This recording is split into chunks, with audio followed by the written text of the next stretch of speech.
right, what do you got? I think I can prove to a judge that both of these men had the mens rea. What the hell is a mens rea? It's a legal term the lawyers use. It just means the intention to commit a crime.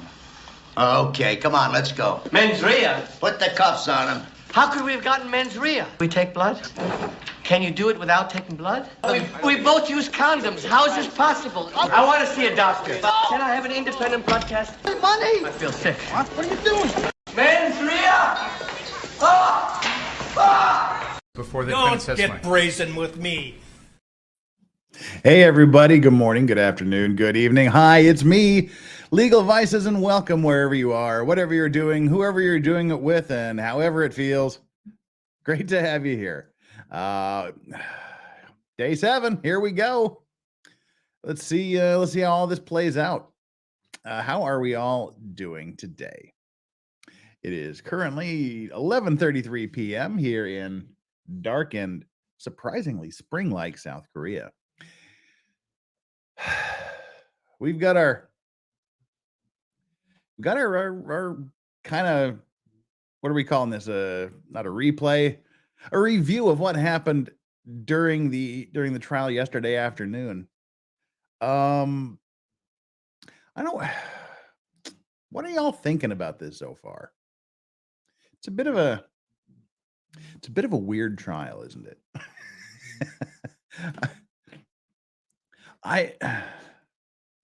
I'm trying to figure out the prosecution here. I really am. Essentially, I mean, I don't even know how to talk about this. It's just odd from square one.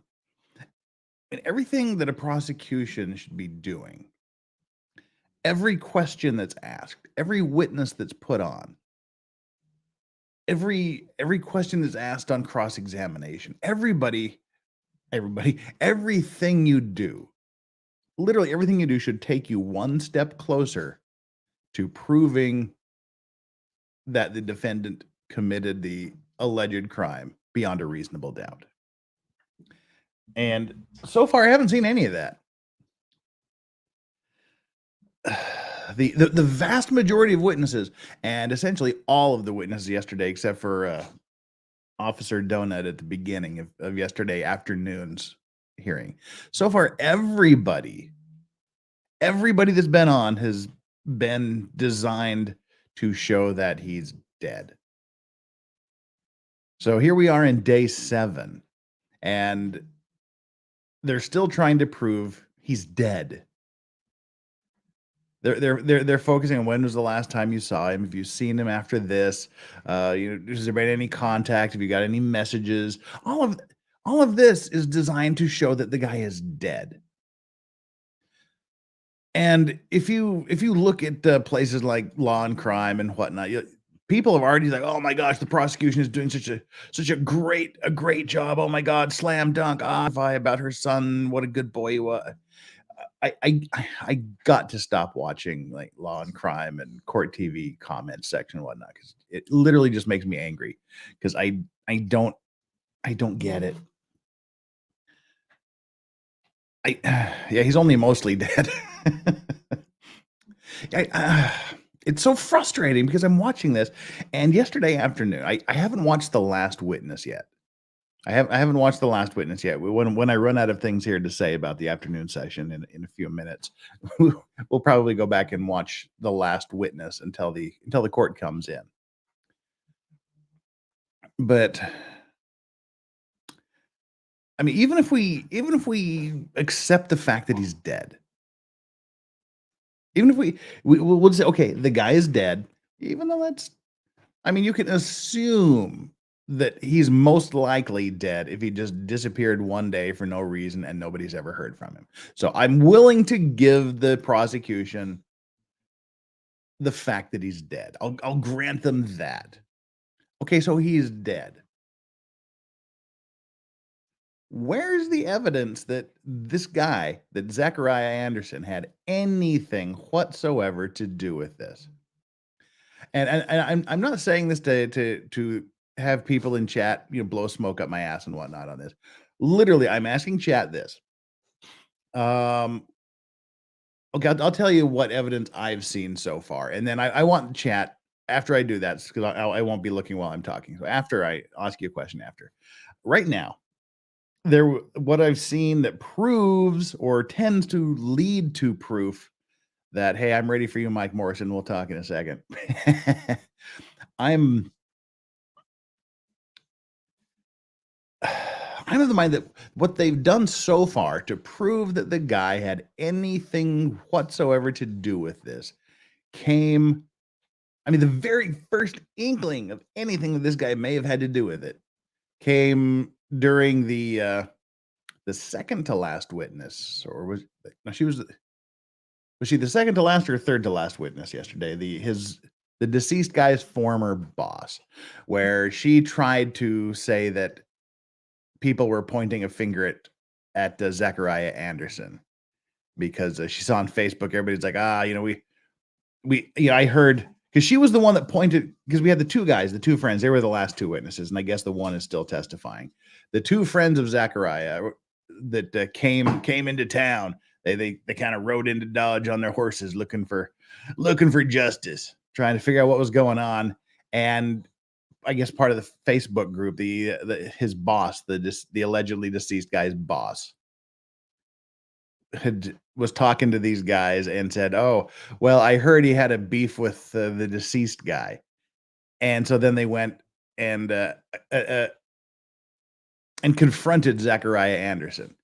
He's like, "Are you Zach or Zachariah Anderson?" And he said, "No, I'm his brother." Which, I mean, again, the prosecution is doing that to show that he's lying, I guess. Because he lied and didn't tell these people that roll up and like, "Are you Zachary Anderson?" That he was Zachary Anderson. Which, if I had two people I've never heard of, never seen, roll up on my house and ask me, "Are you Legal Vices? Are you Jeff?" I'd be like, "No, who the fuck are you?" And so that's really the only thing I've seen so far, is just that one deal where they tried to get that in, and it was a headache because they had to go through all these out of the presence of the jury arguments and whatnot. But so far, that is literally it. That he had mentioned the most hearsay of all hearsays. He had mentioned to his boss, who mentioned it to these other two guys, that there was a problem with this Zach guy. Now I'm going to ask you here in chat, and I want your genuine answers. I legitimately want you to point out things I'm missing, things you've seen in the last 7 days of this trial that you would say tends to indicate that Zachariah Anderson committed this crime. I'm serious. I'm not asking this so you can go, "Yeah, there's nothing, man. Yeah, I support you." I want to literally know what you think. What have I missed? Because that is literally the only single thing that I've picked up on. Givner says nothing. Okay, other people are saying nothing. And if there is anything, I legitimately want to know what it is, if there is something. And I'm just saying it because I haven't seen it. And I, honest to God, I want to know what I've missed. Confusion, nada. Tearing the carpet out of his van. Okay, there's some circumstantial evidence, but I don't believe, where to go? Yeah, tearing the carpet out of his van. Kenosha Kingfish, cool. Okay, let's talk about these two things: the carpet in the van and the DNA in the van. Okay, the carpet may be a little suspicious, but again, when they were talking about it, when the defense was talking about it, when the prosecution was talking about it in their opening statements and whatnot, it made it sound like there was just like a random patch of carpet that had been like cut out with an X-Acto knife. That was my impression. But this is a straight line cut across the back of the van. And this is a work van. This is a work van where he goes and he takes tools and he takes things and he goes to work sites demolishing houses and things like that. And for me at least, it's not uncommon to have some pretty raggedy vans out there where with missing carpet torn out, carpet cut out, where you would put things like paint, greasy stuff, and whatnot, so you don't get the back of the van extra gross. And I don't think and again, I could be wrong, but I don't think there's been a witness yet. Okay, and Silent PS has also said this. I don't think we've heard any testimony that carpet used to be in the van. Until this guy prior to this guy disappearing, there was any carpet in the back of the van. Again, I could be wrong, but I don't think we've heard testimony to that effect yet. So it would be, I mean, if someone could go down and say, definitely on the 19th, there was carpet in the back of that van. On the 20th, suddenly half the carpet was gone. That would be a little more suspicious than just saying he's got a van with some carpet chopped out of the back. Now, as far as the DNA goes, so again, I'm saying that the missing carpet so far is a nothing burger to me. But now the DNA in the van is problematic. But there's two issues with that. One, this speck was so tiny. It was such a tiny speck of whatever. It's an unidentifiable material. That's how small it was. They described it as a pinprick. Like literally just a pinprick sized thing of a brownish red or brownish colored substance. It was so small that they couldn't even test it, do a field test for indicators of blood. Even when they took the entire swab out, took it to the lab, and they still couldn't say conclusively if it was blood. The best they could say definitively was that it was a single source DNA from a male. And I believe, I'm trying to remember the exact phrasing, the exact wording that was used, was that it was, gosh, I've got to paraphrase here because I can't remember exactly what was said, but it was something like it was most likely the deceased, or they couldn't rule out that it was the deceased.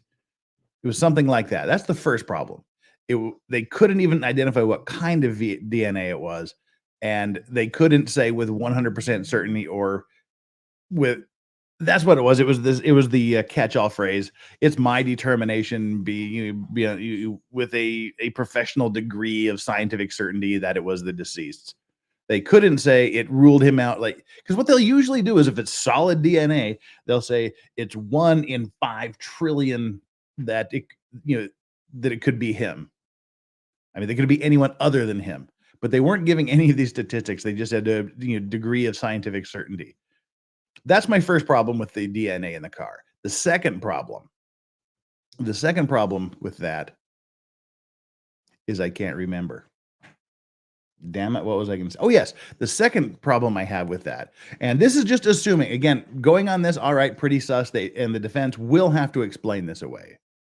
I think if they want to have any chance of success, they need to explain it. But in her opening statements, the defense lawyer said that hang on, dogs, what's up? Hey, dumbass dogs, stop licking each other's ears. I'm tired of the vet bills.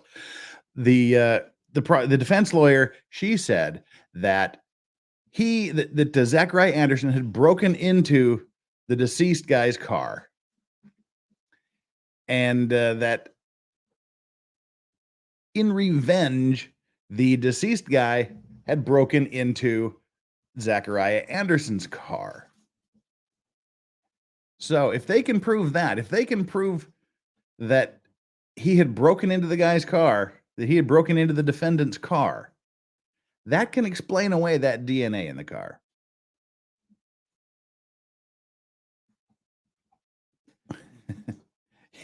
JJ says the blood spatter analysis clearly showed that only Zachariah could have committed the murder.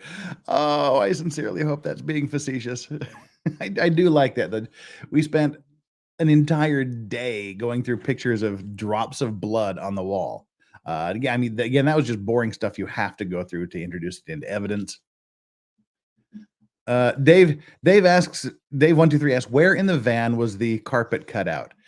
If you look at the back bay doors of the van, I can't remember if it was like a side opening van or a vertically opening van. Anyway, the back of the van, it was like the last third before the back bay opening. So it wasn't like a random strip in the middle of the van or in the forward section of the van. It was right back where I can't remember which it was, but if it's a swinging doors, it's right back by the swinging doors, or if it's a vertical door, it's right back by the tailgate in the other area, like the last third before the end of the van, which would be a reasonable place for you to cut it out if you wanted to keep all the heavy, dirty stuff right where you would extract it from the van. Kearney says, I ripped the carpet out of my work van the first day I got it because of that. See, it's, again, carpet gets ripped out right away if it's a work van. What's up, dog? All right. So, yeah, see, a lot of you were saying this. Legal advice is every work van my dad ever had either bare metal floors or rubber. And this one, like the last third of it, is bare rubber. And do you think it's odd that the alleged victim is getting smaller each day? Oh yeah, that was weird. That was one thing I noticed.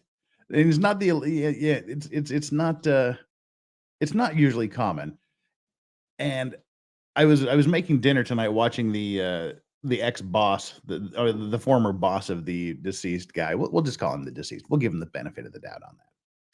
The deceased's boss.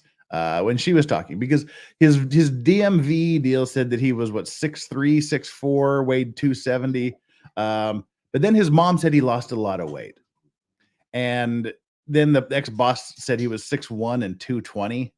But then the other people, friends, were saying he was 6'2", 240. So yeah, there's a big difference between 220 and 280. I wish I looked 220 instead of looking 280. Oh dear. But I'm just not seeing any of this. And now I've got to ask for an explanation here in just a bit. Let me scroll down here and flag these super chats that have come in while we're waiting for EOD trial to commence. It should start in 10 minutes, but they've been starting about 10-15 minutes late. So we'll have to see how that goes. But let's just make a few more comments. Then I want to go back and try to find some points. I didn't timestamp any of these, so I'll just be floundering around, fast forwarding, trying to find these points. Because what I found most interesting from yesterday's trial was not the testimony. The testimony I didn't find really that particularly interesting. What I found interesting was the arguments that were made when the jury was outside of the room. There is no question in my mind that the people on the prosecution team do not like the people on the defense team, and vice versa. Notes on a phone says if you carpet your van, your browsing history should be investigated. Big Chunga says I'm 6'1" and 400. Well, don't kill people, because then you'll be easily identified. Rules to live by. Amy Lynn, we'll get to this in just a second. I just meant to flag it and not bring it up. All right. Let's clear off these super chats here, and then we'll get going. How are we doing? We got 931 people here now, and 285 likes. That's just, shame on all you guys. That's like 700 of you, like 3/4 of you haven't done your job. I'll put up a poll here in a little bit, a like and subscribe poll. But before I do that, I would be just grateful if all of you would reach down there and hit that like button, get us in the YouTube algorithm, feed the algorithms, make them happy, direct people here so that they can watch this they can watch the trial with some rational, reasonable people, and liberate them from law and crime, liberate them from court TV, bring them over here where there's sensible people. You all are sensible people. And while you're at it, if you haven't done so, please do me a favor and consider hitting that subscribe button. You know you want to do it. If you've been here more than 30 seconds, you like me, so make sure you hit that subscribe button. We are marching towards what are we marching? We're marching towards 36,000 subscribers. What have we got going here? I haven't checked today. Where are we at? We are currently at 35,522. We need 470, 7 people, 578 to get us to 36,000. 478, whatever. So that'd be great if we could get there. That'd be fun. So consider doing that just for me. All right, super chats. We'll go in almost reverse order. J Cal says the dossier on Zach's comp implies planning, but there's nowhere near enough for me to say guilty were I on the jury.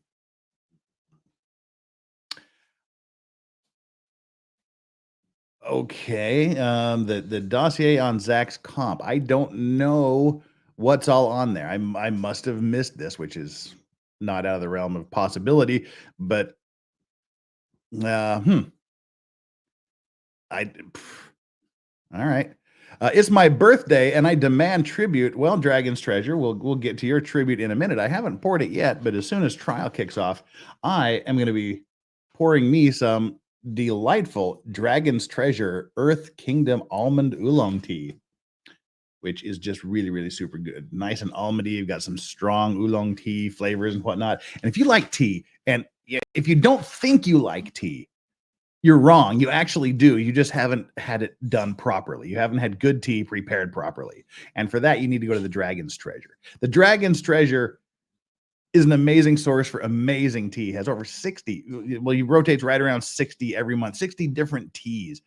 Amazing flavor profiles, loose teas. You can have them tea bagged. You can get tea bagged by the Dragon's Treasure on his very own birthday if that's what you want.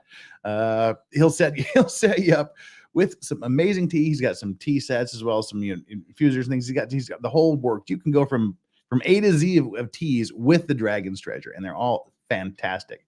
I've got a current stock of like 10 that I rotate through, and every one of them are fantastic. So if you like tea, go to the Dragon's Treasure and use code VICES. If you use code VICES, you get 10% off. So he gets a sale, you get a discount, and I get a 5% kickback that I can put towards more tea. So it's a win-win-win. Dragon's Treasure, and happy birthday, T-Man. Great to have you here. And crafty Florida lady, crafty flaw lady, I've been asking for days, why are we even here? And there was a point in time yesterday morning when that was the exact expression on the defendant's face. He was just like, why am I here, bro? Alyssa Ramirez, can you explain what DA can or can't say to a witness? Anything objectionable? I mean, that's kind of a facetious answer, but you can't bring up hearsay, which is, what did you hear somebody else say? It's literally hearsay. I heard someone say this. You can't bring up testimony like that. I mean, that's the big one. That's the big problem you have.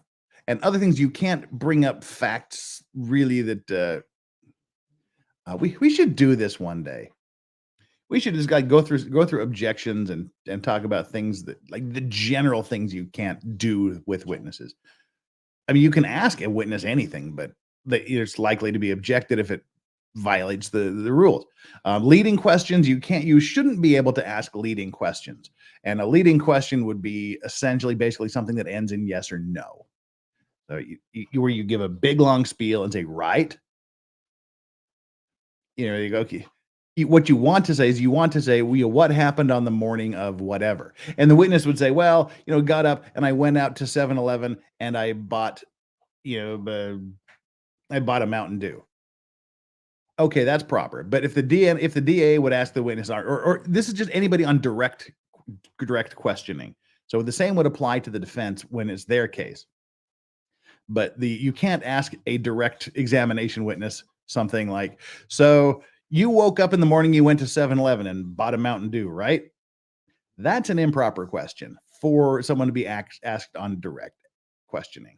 But in this case, a lot of that type of questions getting in because it saves time.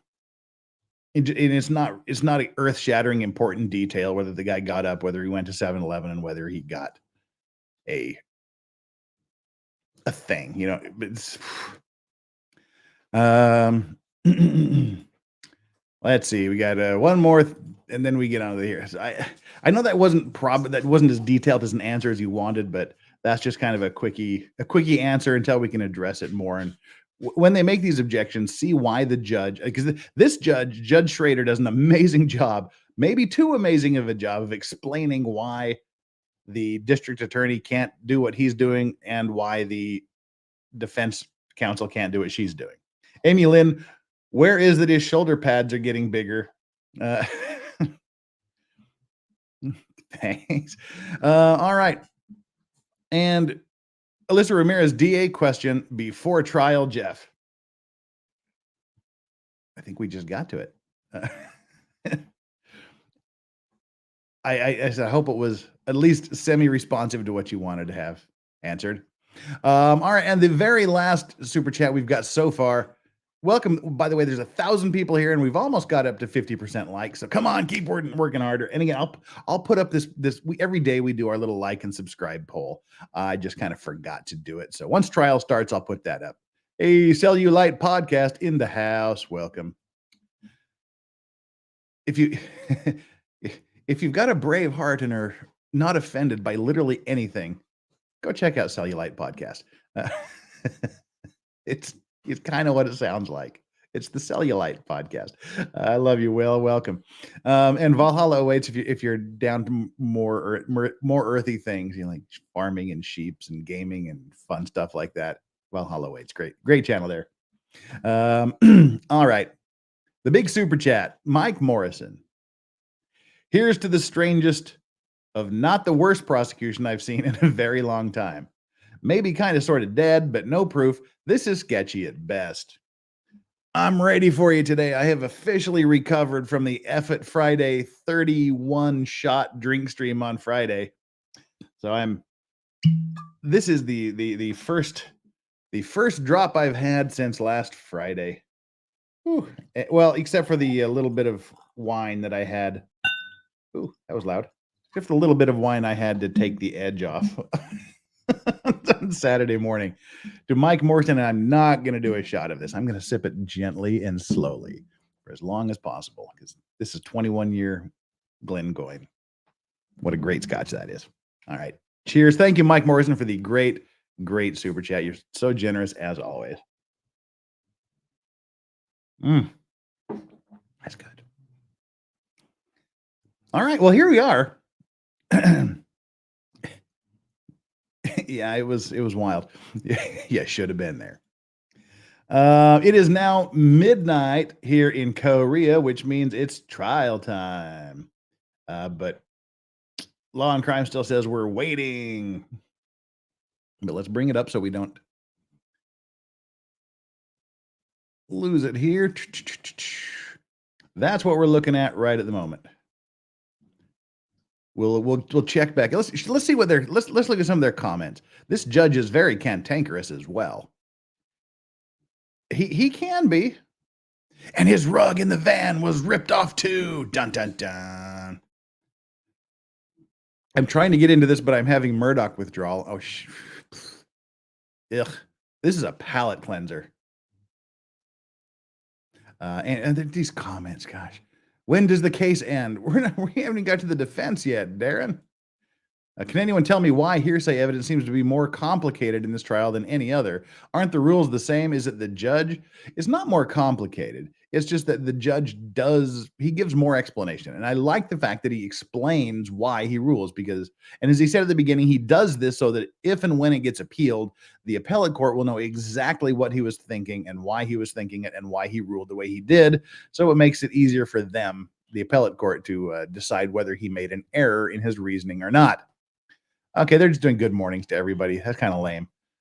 All right, we'll pop out of here and we'll jump back in when it's that time. Anyway, we had Flux in the house. This is criminal. The fact that they're prosecuting Zach. I honest to God have not seen a reason why they should be prosecuting him yet. Kaiser Pineapple, and also Kaiser Pineapple has a great new channel as well. Go check him out. Legal Vices, thank you for being here, Kaiser. Legal Vices, can you speculate on how the prosecution has any case when they have no body, did not investigate any other suspects, and can't put them at the crime scene? No, I can't. I can't speculate on how the prosecution has any case. I'm waiting for them to show what their case is at this point. It's not there. They're having trouble proving the guy's dead, let alone who did him in. And there was a lot of suspect testimony yesterday. And because everybody is smashing everybody in this trial. I mean, we've got Zach, who was apparently not a monogamous person. He had his ex-girlfriend. He was dating other women here and there. And we had the ex-girlfriend who was apparently still allegedly hanging out with the defendant, and she also had her new boyfriend, and she was tied to other people. We have the deceased guy. I think two of his ex-girlfriends have already been on the stand, and then he was with these ex-girlfriend that's at the center of all of this. Sadie is her name. So he's with Sadie allegedly, and now at the time, literally even though he's with her, he's texting some court clerk over in, was it Milwaukee or wherever she was at, and they're slipping in each other's DMs and they're trying to hook up, and everybody is somehow non-monogamous and involved with lots and lots of people. So at this point, I think there's more evidence that that the girlfriend may have found out that he was cheating and did something, or that one of these other ladies.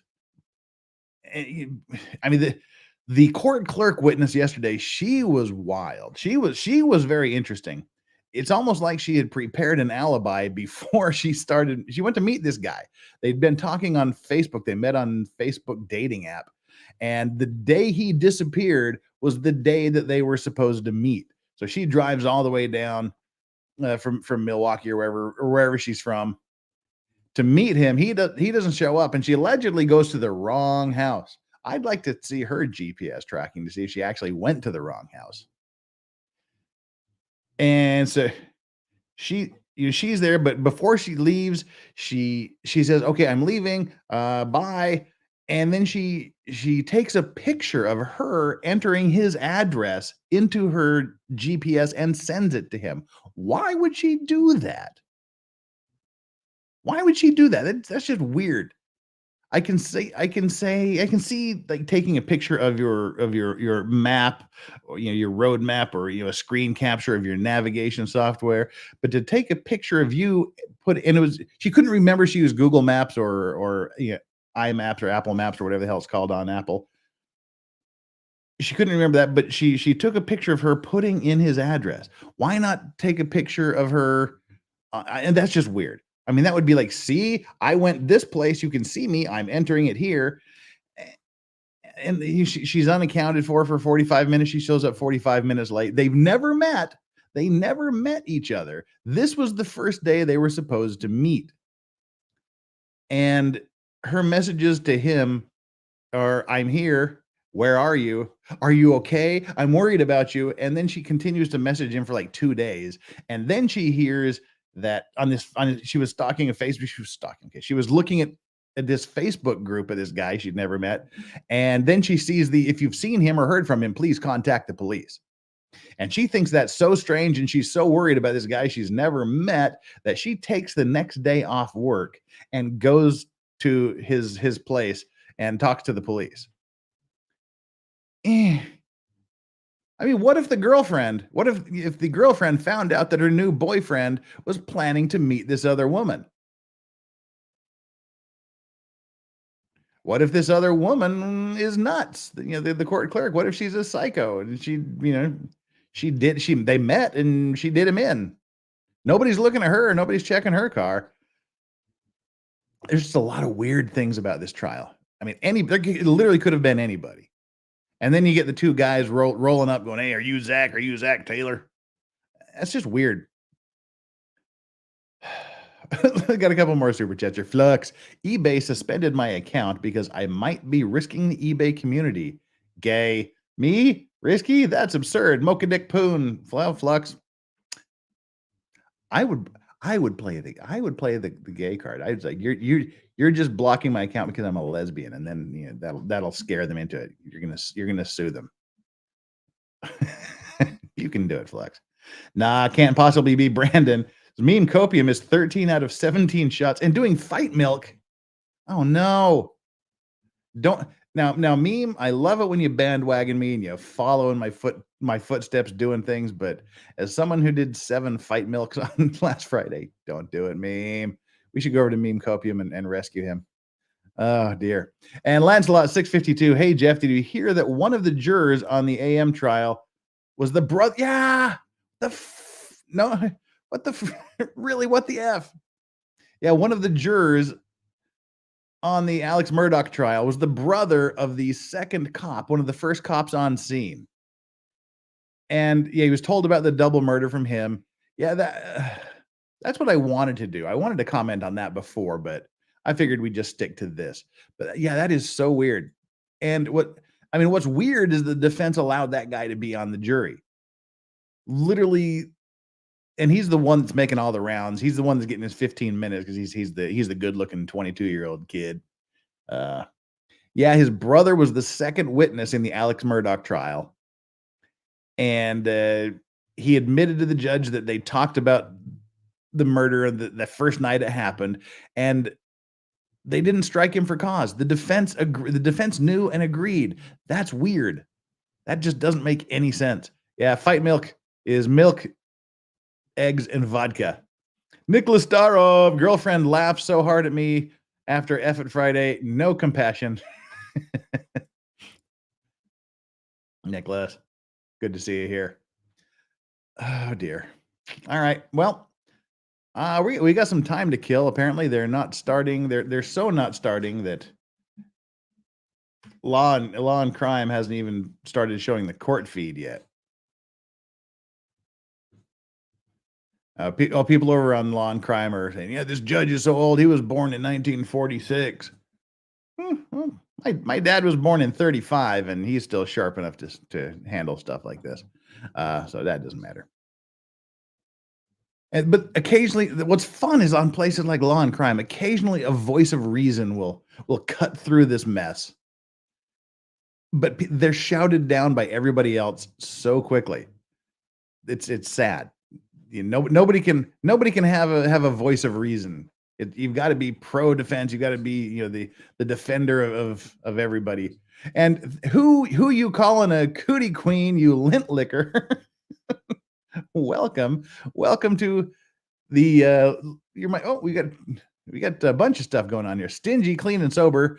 We'll get to you in a second. Flux, eBay is less alive than the victim. Hi, Flux. Maybe she needs a good maritime law racks Korean representative. Thanks so much. But who you calling? Cootie Queen, you lint licker. Welcome to the Clean and Sober crew, the latest Legal Vices member. Great to have you.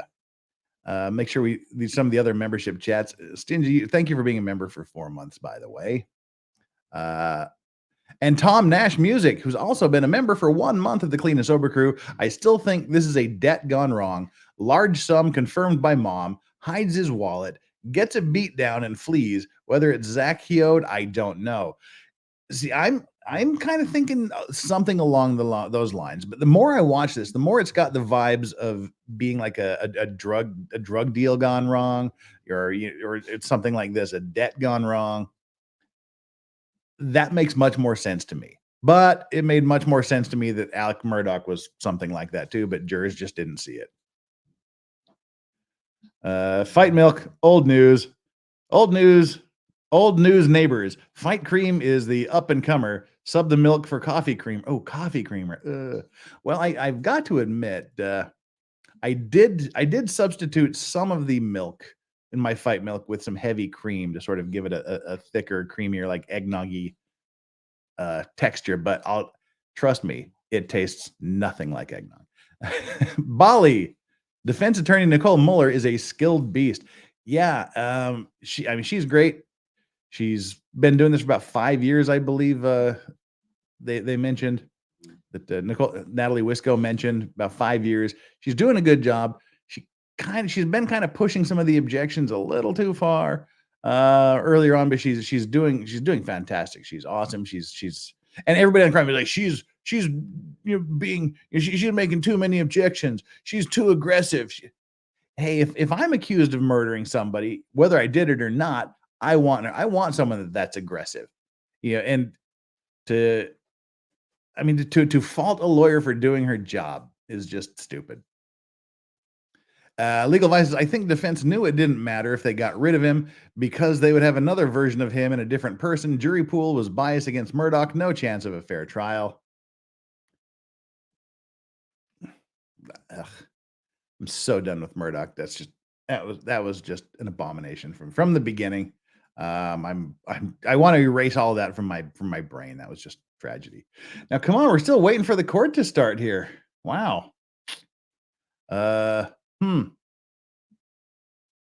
Guess we're about 12 minutes in. This is about where they normally start, so we'll just have to see what's up. But for now, just hanging out. So keep talking. Keep talking, and we'll keep this up. Should we now? Okay, I have a question.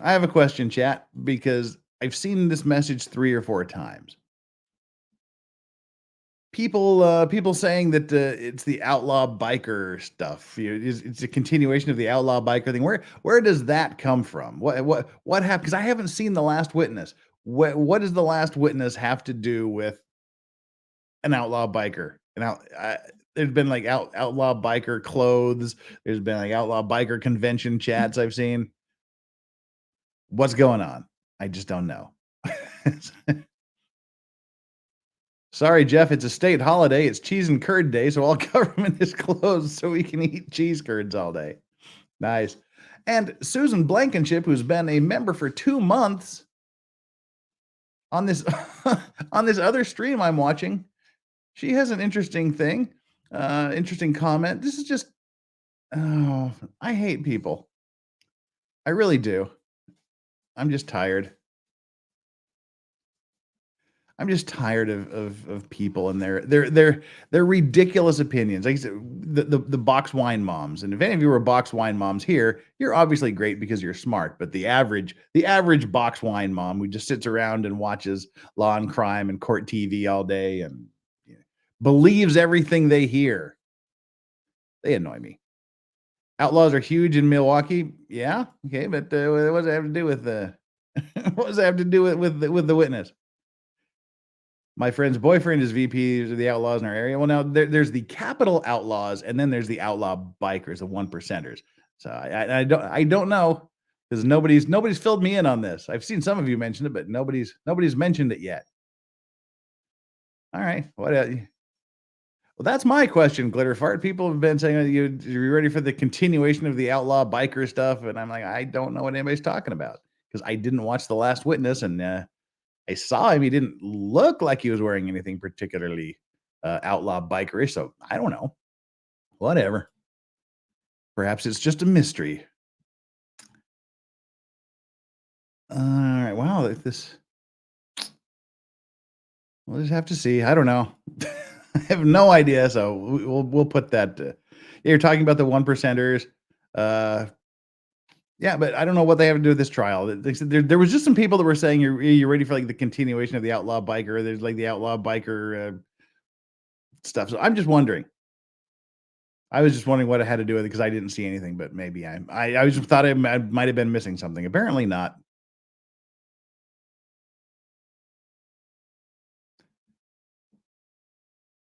All right, nothing else coming up. So let's do this. Let's just put this over here. The live coverage. The not so live yet coverage.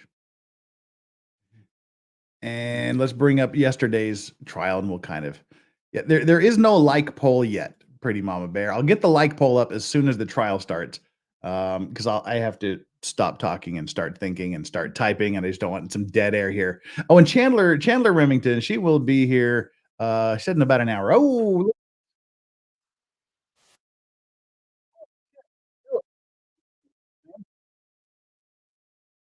Law and Crime just threw us right into the middle of this. Error analysis. And then the court went into the harmless error analysis. No damn clue what they're talking about. They just started. I'm sorry, I'm cutting you off. It's fine. But, It's just- It's fine. For me, I'm not going to start at the standpoint of looking at it as harmless error. It's error whether it's harmless or not. And in fact, what is harmless in one case may not be harmless in another. And when you get into confrontation, it's harmless error analysis. I can't remember reading a case where they just started mid-sentence, so I have no idea what they're talking about right now. Confrontation violation was a harmless analysis. Sure. I will just let harmless error. I will let the court read it. The facts of this case are significantly different than the facts here. I still don't know what this is in relation to as what the state's attempting to introduce. So I'll let the court read it, and then the state can inform us what statements it's looking to introduce, and then we can have a discussion on the issue. I'm assuming, and perhaps I oughtn't do that, especially in my job, that you're offering this with respect to the statement attributed to Mr. Gutierrez about the entry into his truck. Yes, and who did that? Correct. Right. Yes. Yeah. Obviously, it's focused on what we last were discussing that the court has indicated is hearsay. Let me take a look. Please. Okay, so apparently it centers around the last witness testifying that he heard that someone was breaking into Mr. Gutierrez's truck. And that, so that's all right. They've got to move the flag because that little dude there in the corner is kind of creeping me out. Move the state flag, please. Is this the outlaw biker look we're talking about? I don't know. Whatever. Huh.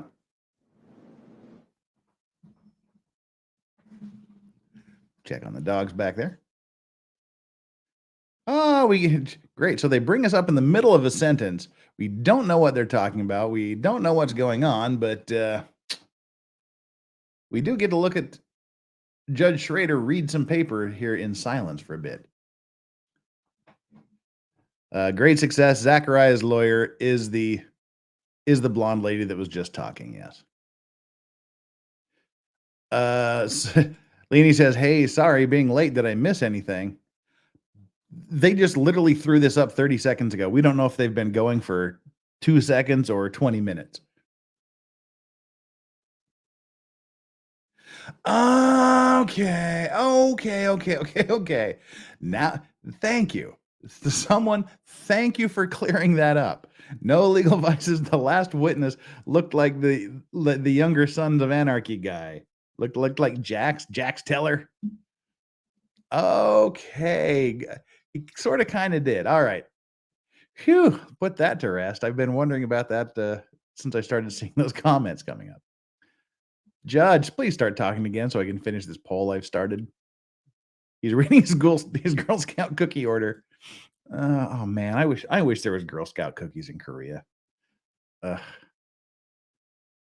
Those mint cookies are to die for. Well, I mean, not literally to get murdered over, but you know what I mean.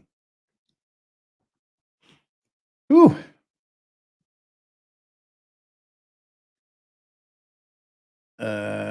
Baker isn't covering this trial because she can't stand Judge Schroeder for not putting Rittenhouse away for life. Well, blame the jury for that one. I've never seen a man-bunned biker. Well, they usually wait until it's usually you wait till it's ponytail level. See, that's why I started shaving my head, because some of you may know, but I used to be the president of a motorcycle club here in Korea. And so I started shaving my head because I hate helmet hair. So you'll notice that the serious bikers, like hardcore bikers, either have really long hair or no hair. If it's long, you just pull it in a ponytail and you're done. If it's bald, you just shave and you don't have to worry about your hair looking messed up and stupid.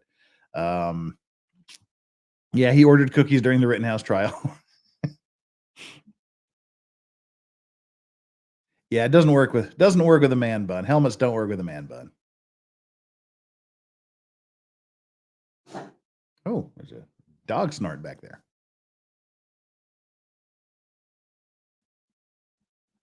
Well, this is exciting, isn't it? Yeah, the defendant isn't the biker. Yeah, that's pretty clear. Definitely not.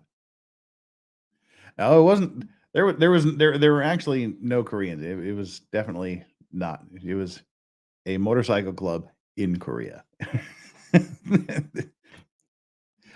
One of these days on one of the Friday chill streams, I should talk about Korean motorcycle culture versus not Korean motorcycle culture. But that's not what we're here to talk about today. Man, I wish we could skip this part. Kimberly Ashcroft. Oh, my ex's name was Zachariah. He was abusive, and I was so afraid to break up with him that I ended up dragging it out until I left him at the altar. Hate that name. Well, this guy can't help it. That's what his mother named him. Well, Judge, so my argument to the court is that under 908.045 sub 2, first of all, the declarant must be unavailable. In this case, the declarant is not available in any way, shape, or form, and the allegation here is homicide. And then it's a statement of a recent perception. The court has had a chance to read the analysis. The Weed case is essentially a wife who, in her appellate hearing, indicates that the circumstances of her firing shots and ending the life of her husband is that she essentially did not mean to fire at him, simply meant to scare him, essentially tried to eliminate the direct intent element from the allegations. The prosecution during the trial sought to admit and was allowed to admit a statement from that was from the unavailable party, the party who died of gunshot wounds, where he indicated that he had unloaded the pistol. So obviously the allegation is she had to have reloaded the pistol, bolstering an intent element in the and this has trial. Nothing to do with this trial. They're referring to this case as somehow analogous to something they're arguing in this case. Told to close friends. Oh, and by the way, how's my volume compared to the courts? Let me know if I'm too loud, court's too quiet, or if it's just right. It was told not in relation to any questioning or in relation to any specific queries of individuals. It was simply exclaimed as something that had occurred.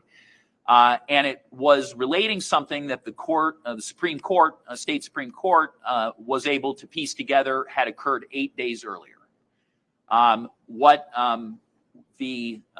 both Michael Campbell and his girlfriend at the time, Erica Saylor, are available to say is that we were at having either a meal or a social discussion with the declarant.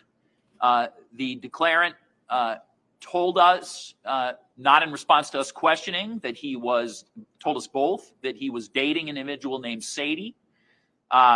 That she had a boyfriend, that his perception was crazy and was jealous, that the facts that he described to them were that the person appeared to have gone through his truck when he was sleeping over at Sadie's home, that the person had caused his own daughter to look inside the window while he had been at Sadie's home and was there late in the evening, and that he was aware that the individual had ordered trackers and was tracking and may be tracking the parties based on having ordered trackers, and that he thought the guy was tracking him.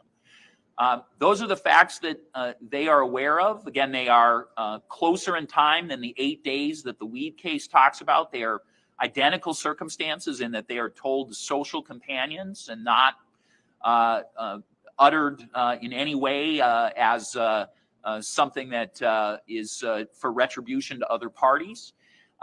They will actually say that they were more concerned than Rosalio Gutierrez was, that he was not expressing any real concern, and that both of them said, hey, this is something you should be worried about, and that he essentially dismissed their concerns.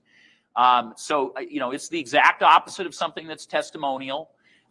It does provide them sufficient information to, when they discover him missing, within a few days after those remarks have been heard. And so literally if they heard those during the week, that would be May 13th, May 14th, May 15th, we're literally talking about, within a couple of days, 3-4 days before he goes missing, that these remarks are made to them.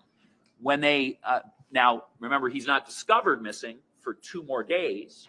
When he is discovered missing on the 19th, they immediately, based on the conversations they've had with him, are immediately focusing their concern on the individual who Rosalio himself had brought up to them. They had not been provided a name of the individual. They knew Sadie only by a first name. They had never met Sadie.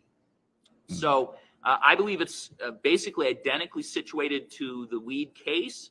And I disagree with counsel's brief characterization to the court. The Weed case clearly finds, the state Supreme Court clearly concludes that the trial court acted properly in admitting this evidence under that hearsay exception. They go on to have several paragraphs of analysis as to why that is a correct or a permissible decision.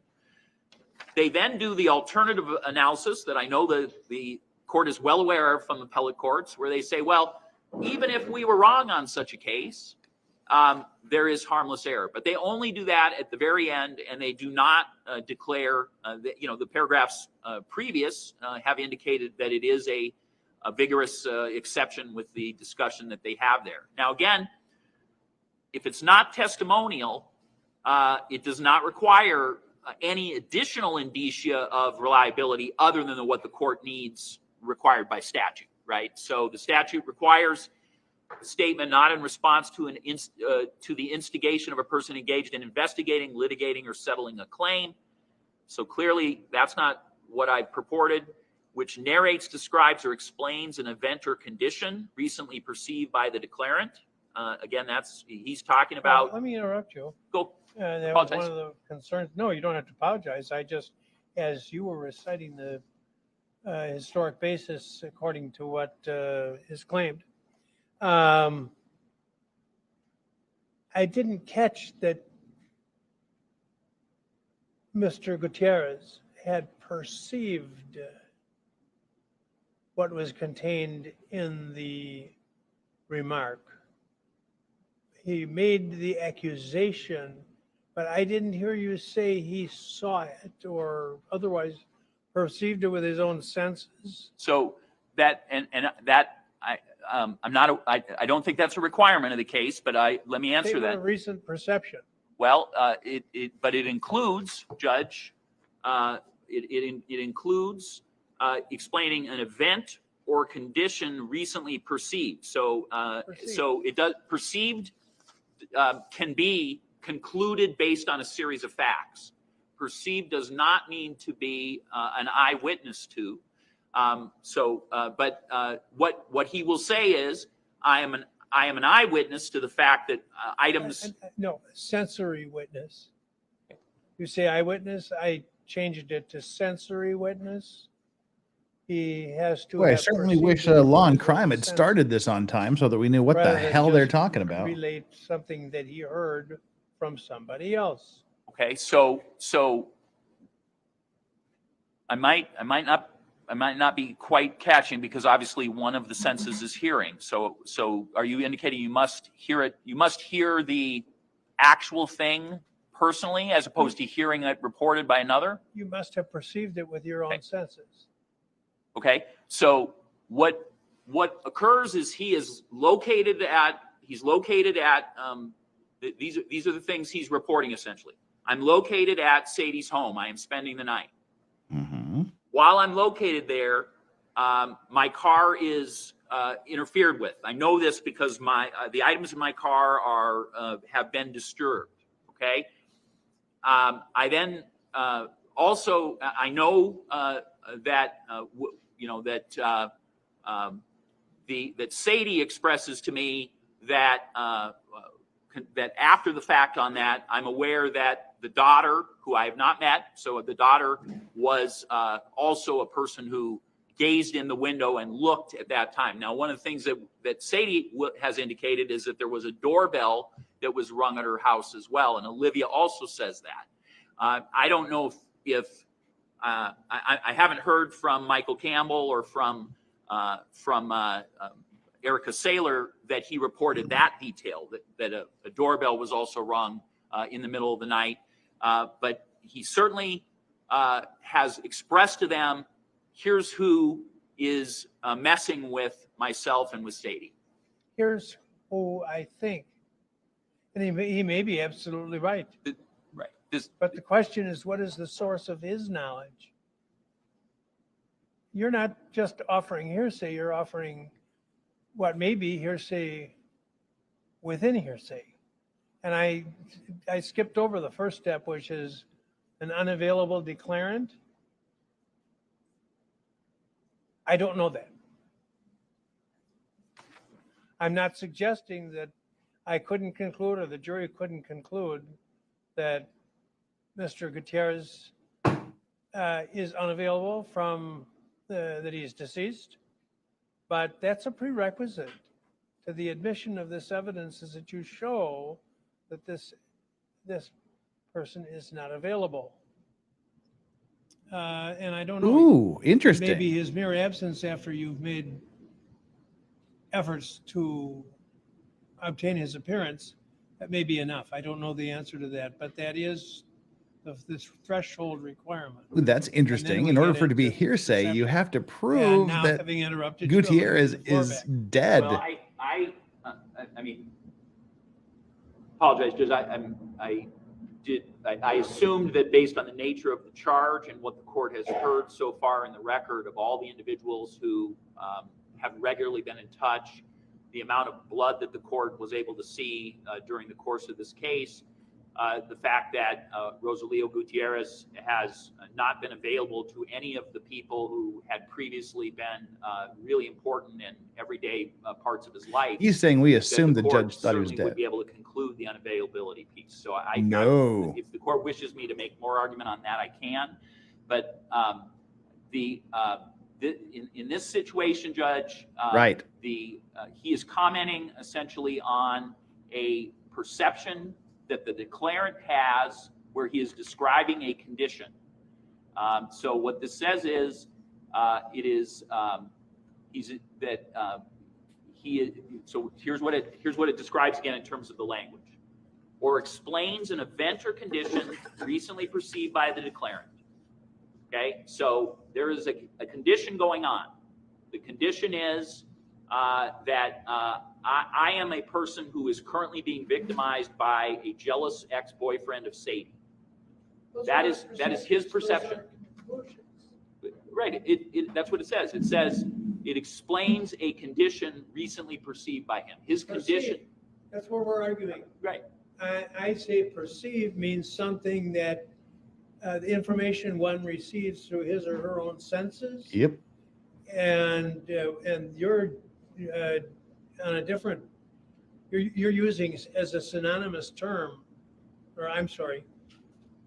You're calling what I would call a conclusion, what he concluded from what intake sources he had, which would include its perceptions, but might also include hearsay information that he had received, or just pure, I want to say guessing.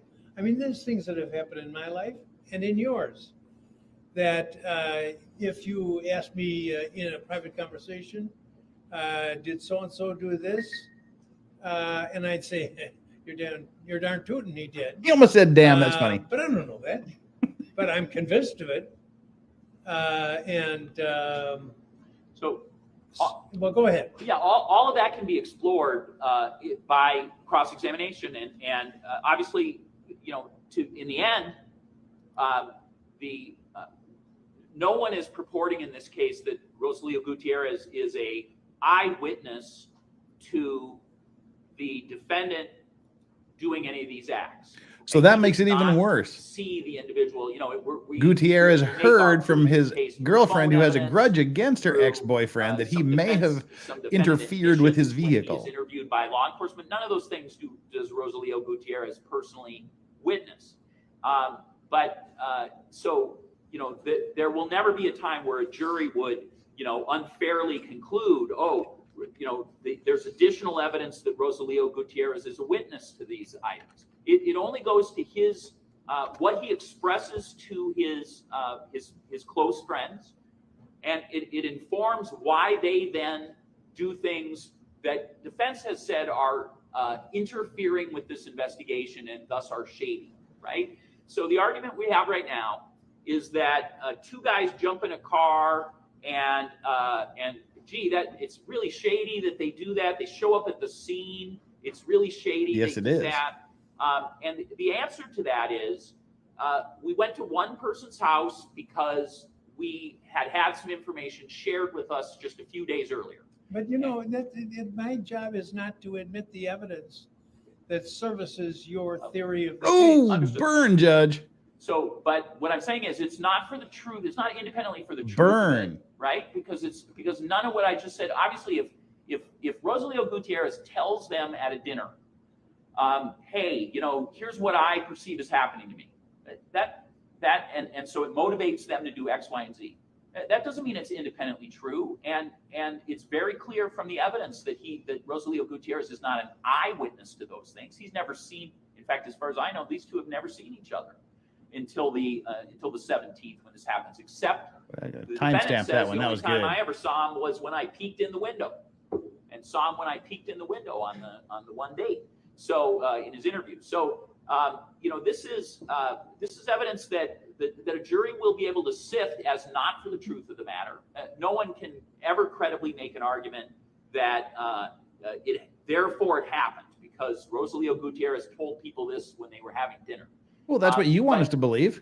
But it is helpful to the jury to educate why people are not being creepy or knowing information. How would they know that unless something shady was happening?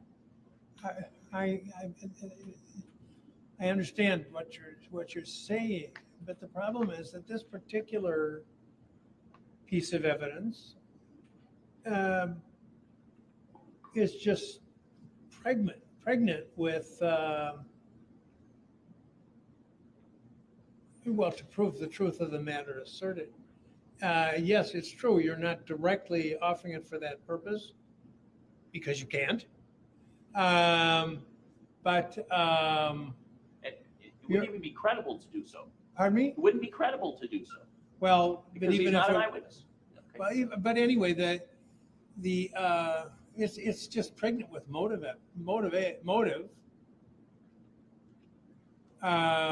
To the extent if the jury accepts the conclusions. And by the way, I'm going to interrupt myself.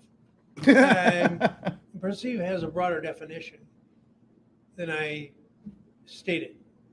Well, at this is, I guess it's dictionary.com. And it says really? perceive as a verb, become aware or conscious of something, come to realize or understand, interpret or look on in a particular way. So that suggests that there may be a component of interpretation and conclusion included within the word perceive. So I guess that means that if we get further on this, we're going to have to go to the books and see what the rule was intended to capture. Yeah, I thank the court for doing that extra look. That was my belief in terms of the definition as well, but I appreciate the court doing the extra. We're gonna have to go to the mattresses. Well, had you finished? Are you done yet, DA? That look. That's like the look where you put a piece of like a mirror in front of him to see if he's still breathing. The definition of unavailable is. Do you want me to? Well, that was the one I was unsure of myself on. Okay. Did you want me to talk about that briefly then? Let me get the defense's Okay. response to what you've said so far, and that certainly will be an area that I'll have to be satisfied after hearing them, and if I decide that we're going to go forward. Go ahead. The Court of Appeals in Kluver, that's KLUEDER,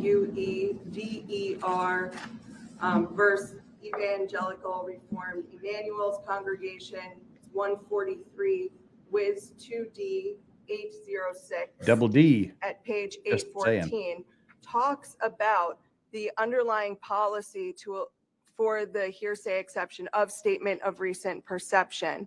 This is a quote. This is a quote from a Court of Appeals case. Did you say the year? I apologize. 1988. Thank you.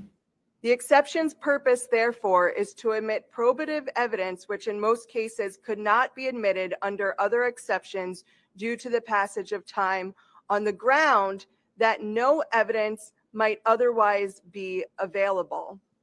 No, Eric, I'm talking about the quotes, the citation, the court citation she mentioned. It was 2D, the second district. Statement that was allegedly Shame on made you. by Mr. Gutierrez as being the only evidence available to what that statement purports to be. This is triple hearsay. It's information, according to the state, that Olivia Anderson had provided to Sadie Beecham, that Sadie Beecham then provided to Mr. Gutierrez. Therefore, the state has two other witnesses that it can use to get this statement in. So it doesn't meet the underlying policy for this exception, that being that no other evidence is available. In the Weed case cited by the state, I think it's important to look at the facts of that case, where the statement that was looking to be introduced was the decedent's statement of why he had unloaded the .357 revolver. And it was in a situation where the defendant in that case, after shooting and killing her husband with the .357 revolver that he had made a statement about, called the police and said, I shot him. And excuse me, my dog is eating my shoe. I shall return. Of his fear, and that it was strictly going to her intent to kill, was this statement that was made by the unavailable witness in that case. There was no other witness that could testify other than the witness that did testify under the statement of recent perception to what the decedent in that case said. The fact of what he said. So we have other channels in this case for that evidence to come in.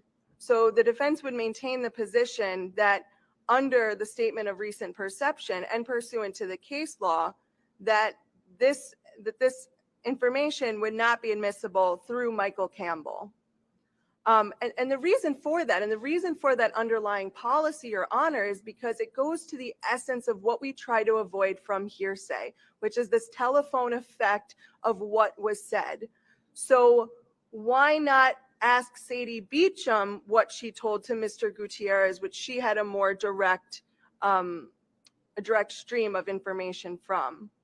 Additionally, an issue that the defense wants to outline is that in the state's recollection of what Mr. Campbell would say, it was clear that the state once again has information that was not disclosed to wait, what did I miss? People are like, bang, boom, this dead, get on with it. What did them I miss? Being at a dinner, and Erica Saylor's there, and Michael Campbell's there, and they're having this conversation over dinner.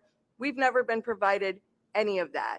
And that's nowhere in any of Michael Campbell's statements, nowhere in anything that's been provided to the defense. So I don't think it's appropriate now to say, oh, we're going to talk about this conversation that had a dinner. The state purported it happened on May 13th to May 15th. I've had no time to investigate that, to whether there was actually, they had a dinner at that time. It just seems a little bizarre that this would be coming up at this moment, and then an attempt to use a rule that really doesn't apply to this factual scenario of this case. So the defense would ask that the court not apply the statement of recent perception exception to Mr. Campbell's statements that he will testify to, or the statements of Mr. Gutierrez that Michael Campbell will testify to. There's other witnesses that are available to testify to that exact evidence. That's the proper way for it to come in. And additionally, we have another issue of disclosure. So under that scope, any information about this dinner that was allegedly had, where these conversations were held, we'd ask that that be excluded, since we were not provided that information prior to right now. So the discovery statute is very clear, and Emperor counsel Palpatine and is not impressed with the district attorney. Without talking about that, any discussions with counsel, I just want to be sure the court is aware of what my obligations are and sort of how circumstances happen in trial and how we are not out of compliance. So let's start there. So the statute requires that upon demand, the state require written or recorded statements of any witness. Written or recorded. Recorded is defined in the statute, ultimately in the case law, and it means an audio or visual recording. It does not mean something that you've heard verbally. That is not in Wisconsin statutes meaning. So the question is, was it audio recorded or video recorded, or was it a written statement? Or, of course, we have to provide exculpatory information. So obviously what happened was last night, the court had given us some guidance about hearsay. In my discussions this morning with both of these two witnesses, I had discussions with them where Michael Campbell described a few circumstances to me about how he thought some of his discussions were at work. And Erica Saylor told me Michael Campbell and I were both eating dinner during the week before he went missing, and this was said to us at dinner. And that's what was said to me verbally. Prove it. I don't take audio recordings. I'm not wearing any kind of recording device. I don't have a video recorder with me, and I'm not taking written statements. I'm a prosecutor in the DA's office. I have no other statutory obligation, and that is the state of the law. Counsel may disagree with that or wish the law to be different, but that's the state of the law. And it is a perfect reflection of what happens in a trial, right? Where an issue will come up, and I, not shockingly at all, will ask witnesses additional questions about what they know about certain things that have come up in trial.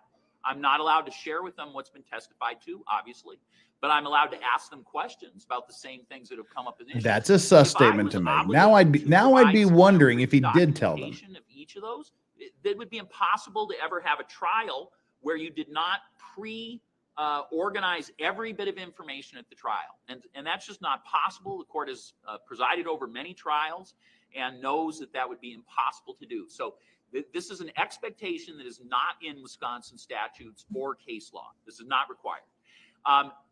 Judge, I want to indicate the other foundation of what counsel just said was that State v. Weed is a predicated decision based on how crucial that bit of evidence was about that oral statement that was made.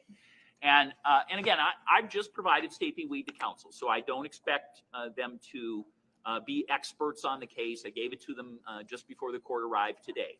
But State v. Weed does not stand at all for the proposition that counsel just stated. So on page 10 of the submission, at the very first paragraph up there, the Supreme Court outlines all of the stuff. It begins on page 9 in the final paragraph. So it's numbered paragraph 31. This is the piece of information that counsel just argued to you was decided and agreed to admit in this court because it was the key piece of evidence. Instead, what the state Supreme Court says in Weed, in paragraph 31, I'm quoting, the hearsay statement was a minor piece of evidence in the state's court case against Weed. Although the statement had some probative value, that's what I'm suggesting here, it has some minor probative value, it was not a significant part of the case. And then they go on to outline the many pieces of evidence that were more significant. And they list, I'm not going to go through them all, but they certainly list 4 distinct pieces of evidence that they prefer to this piece of evidence. So paragraph 31 is in direct opposition to the argument just made by counsel. This is a case indicating this hearsay exception is allowed for not something that it has to be the crucial piece of information. It's a piece of information that is that anyhow has some importance, has some role that the prosecutor feels is important. In this case, they thought it bolstered intent in the Weed case. In my case, I'm simply indicating that it allows the jury to have an explanation why the people who are the recipients of the declarant's information proceed as they do. So, Judge, let me briefly talk about being unavailable because the court has expressed that. So, again, the definition of unavailability is that a individual is absent from the hearing. Clearly, Rosalio Gutierrez is absent from this hearing, and the proponent of the declarations of the declarant's statement has been unable to procure the declarant's attendance by process or other reasonable means. So here's what we've done. We've consulted each of his close friends and family. They haven't heard from him. We have searched multiple locations. We have not been able to find him. We have detected, and the lab has. Where have you searched? Where are the locations you've searched for the allegedly deceased person? Basically, every room but the bathroom and the bedroom. including a volume of blood such that there is significant seepage on the couch and on the living room rug. And then we have further discovered the blood of Rosalio Gutierrez in a van that is certainly under the control and ownership of the defendant. No, you didn't. She could not say it was we have, blood. Don't lie. Number of pieces of evidence, both circumstantial and real, and otherwise other than circumstantial, which indicate that this individual, Rosalio Gutierrez, is unavailable not only to us, but to all the other people who know him. That is, from the state's perspective, certainly sufficient to declare him unavailable. State v. Weed, again, stands for the proposition. And then if the court wishes to think about Crawford, obviously the decisive piece, in fact, the only piece of analysis needed there is it testimonial? Based on the circumstances that I'm not going to repeat, this is the opposite of testimonial. They're arguing about what is hearsay and what isn't. I guess I'm a little confused as to then the relevance of this statement. If the state could say what is the relevance then of introducing this statement? Because if it's not to show that my client had allegedly done something that was in violation of a law, then I don't see how it's relevant.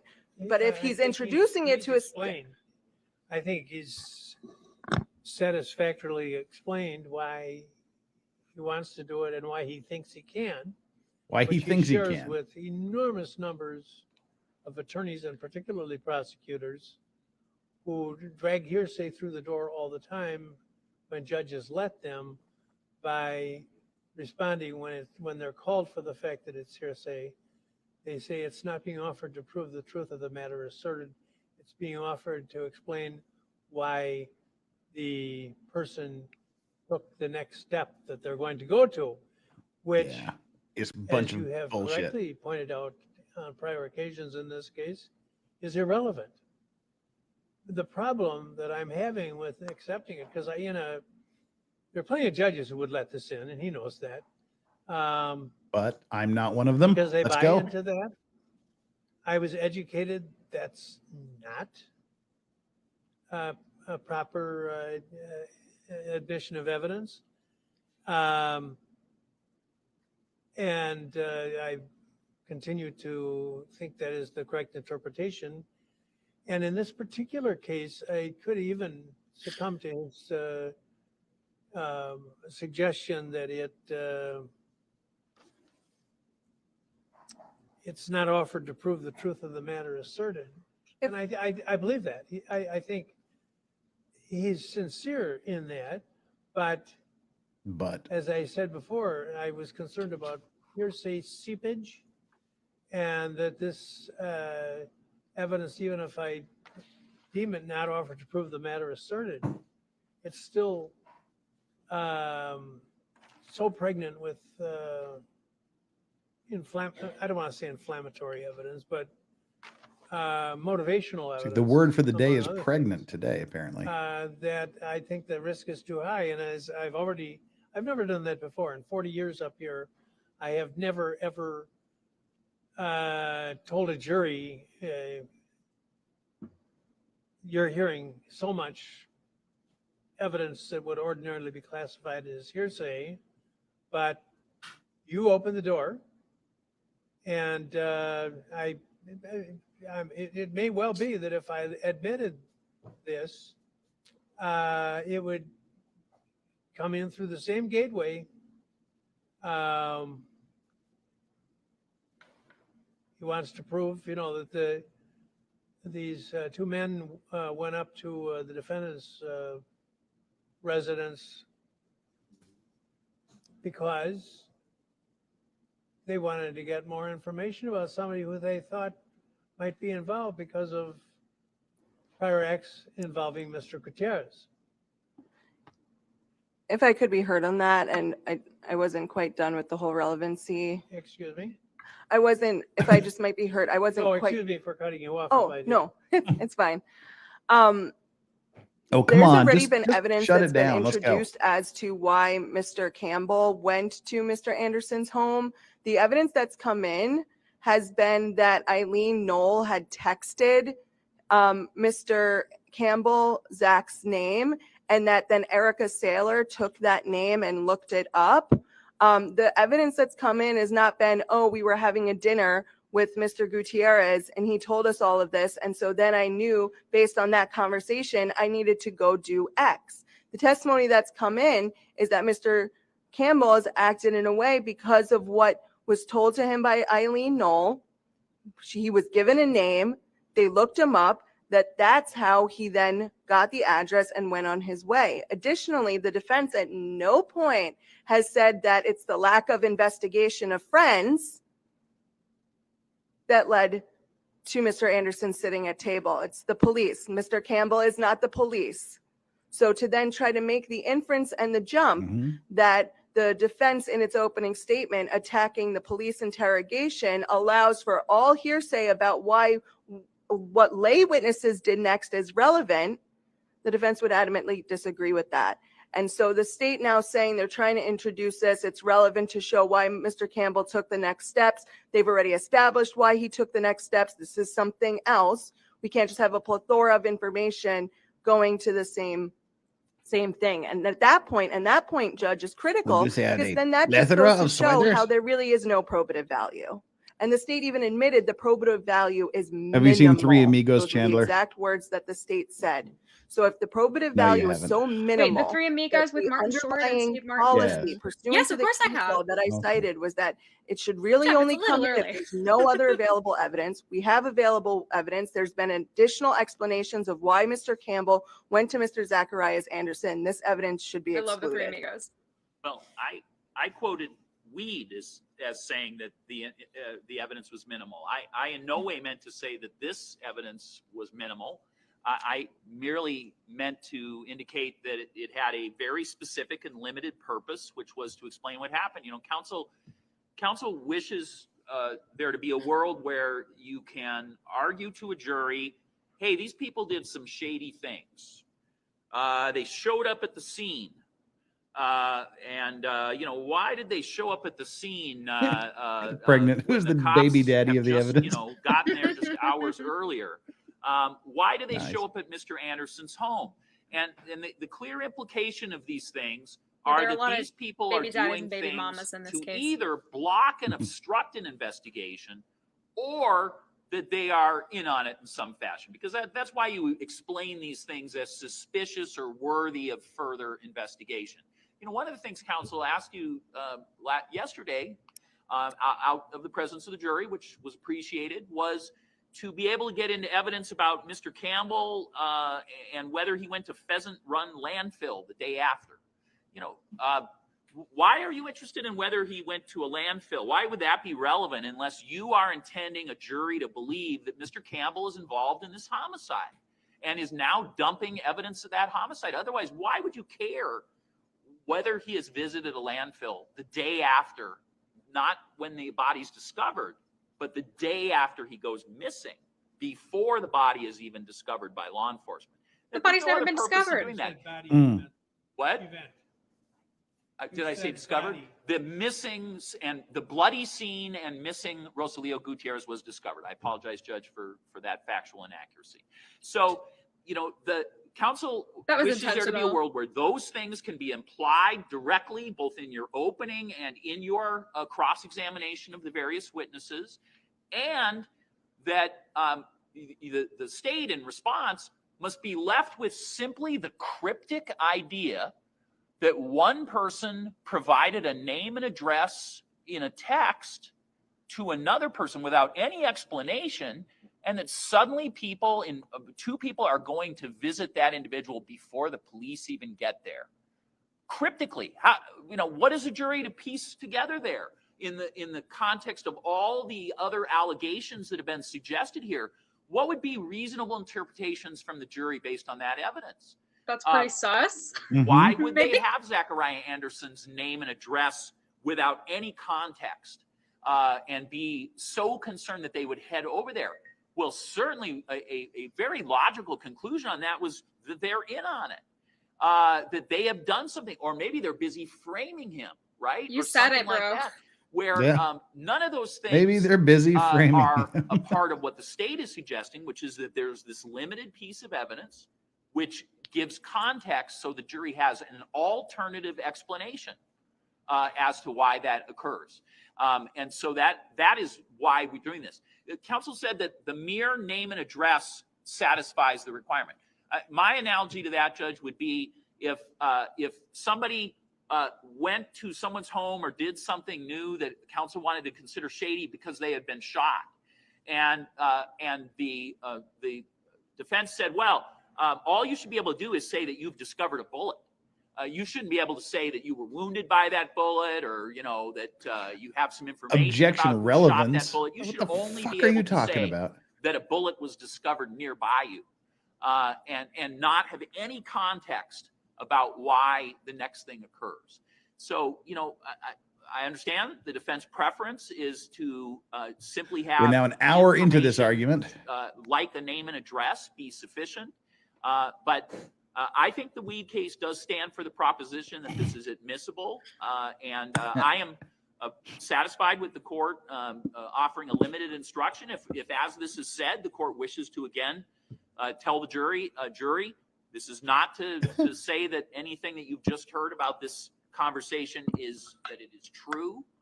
It is simply so that you have some idea, one of the reasons or a possible reason why witnesses proceeded in the fashion that they acted next. I'm totally comfortable with the court doing that, so that it would be even more in violation of what the court had instructed a jury for me to ever argue that this is true because these people heard it, over dinner or at the workplace.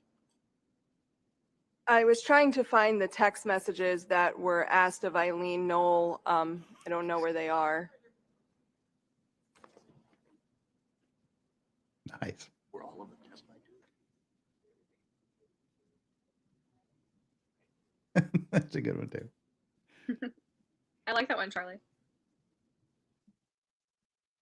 KJB, I apologize. damn I'm it. going to bring one other thing up while you look. No, So, I found it. Tried I'd to like slip a super chat. No.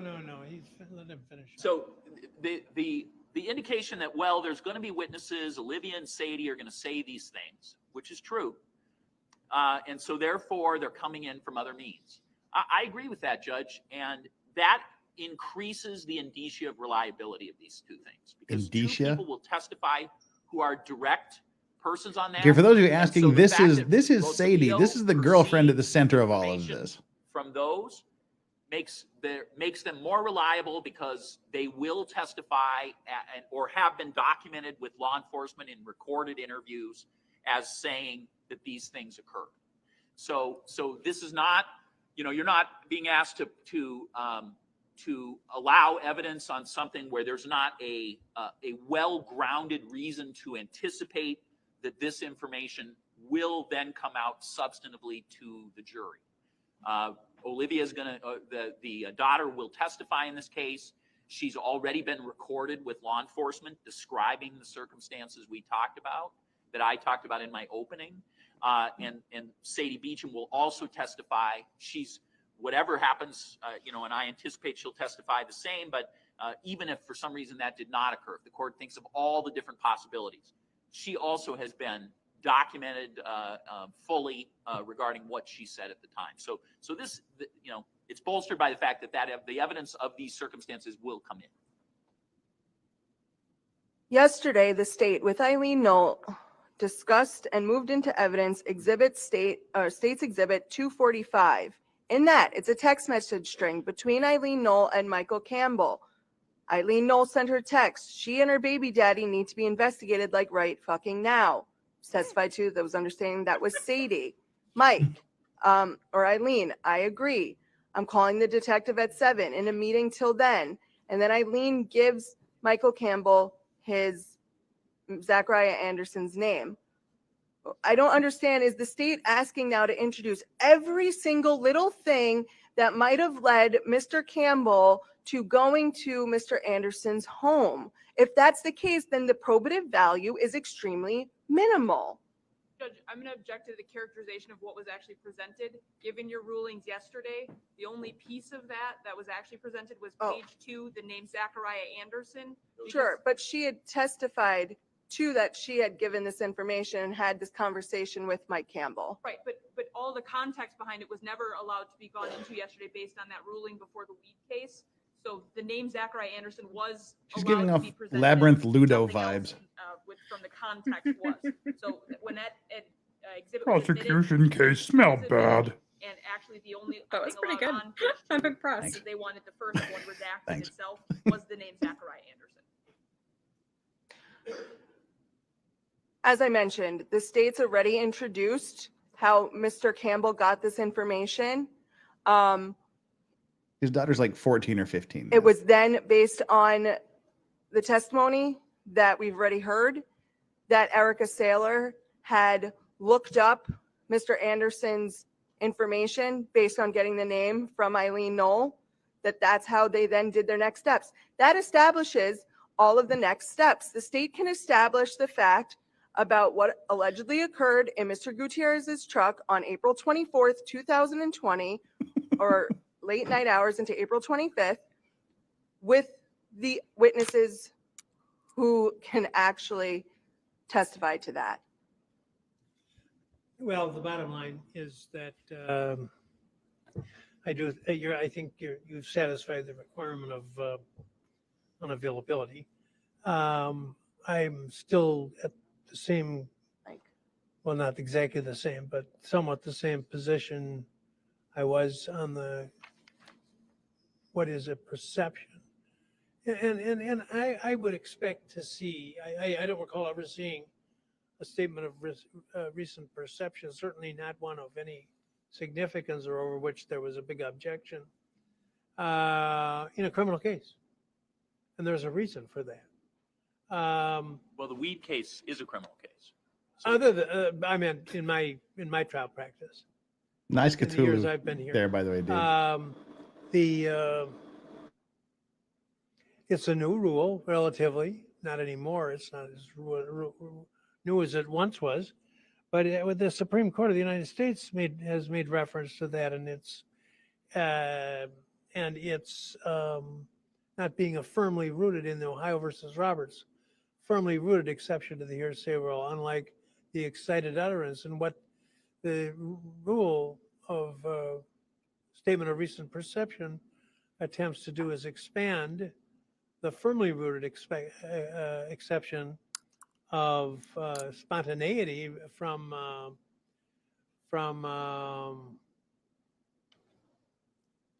statement of, excited utterance, which was, they cite as 200 years old, and the law in many states opposing Chris, that's so sweet. the statement of recent I'm so perception, flattered. Thanks, you guys. Wisconsin is only one of a limited number of states that have adopted the rule, and I would call it Jeff. I'd call it the statement of reflected recent perception. It's what the person perceives in the inclusive sense. Yep. In addition to his or her own perceptions. So I have encountered it sometimes in civil cases, and I frankly don't even remember how I've ruled on it, but we are much more expansive in admission in civil cases than in criminal for obvious reasons. But this could come in on the statement of recent perception in a civil case using the expansive use of the word perceive. As well, I was involved in a collision out here on the corner 10 days ago. And I, as many people do in civil cases, when they're asked how long before the collision did you see the oncoming car, the striking car, and they say 2 feet. Well, that's crazy. And of course, all that does is prove you've got enormous contributory negligence because you weren't watching the road. So instead of being confined to that, the person 10 days later, after talking to his friends and neighbors and hearing from them,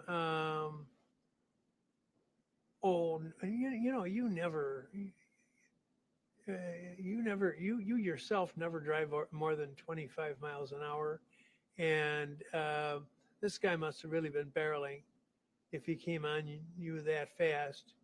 And getting a wide array of information, come to realize or understand. So 10 days later, the plaintiff concludes and perceives that the other motorist had to have been going about 40. And that becomes his statement of recent perception. It happened only 10 days ago.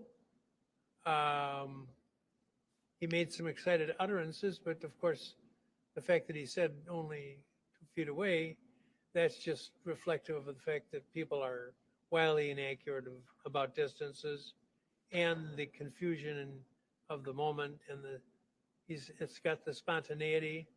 But this one is actually on reflection. He had more chance to think about it.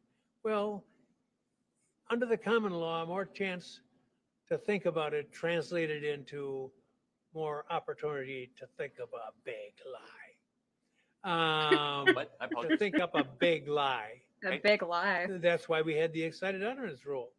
So you've made a very splendid presentation, but I'm still where I was yesterday. Jeff, you're muted.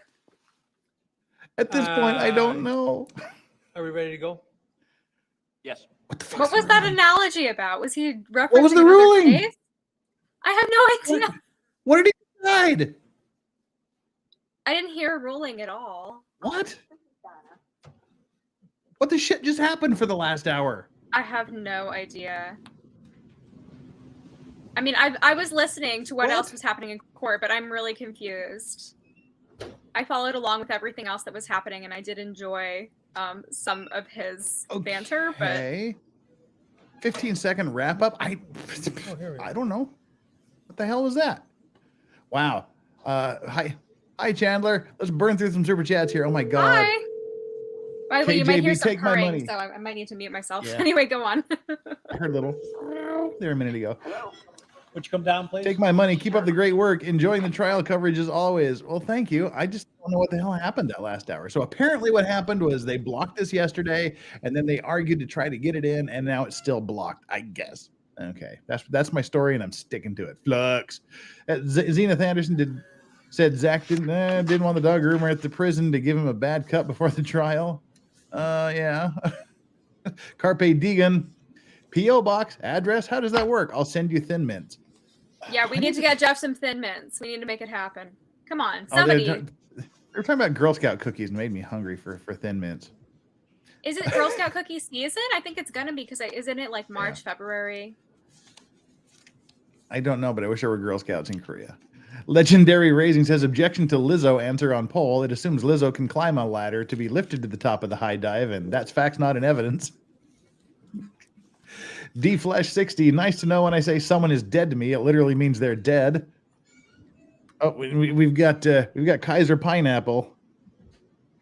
Kaiser Pineapple with the triple hearsay.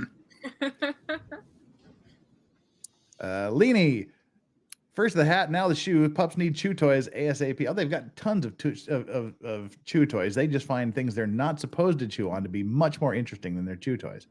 But luckily, he was eating the old shoes. So, hey, great. Judge, says Wolfram, just throwing the slimy snake oil salesman out. He's a witness in the case. I still think that the DA should have been off the...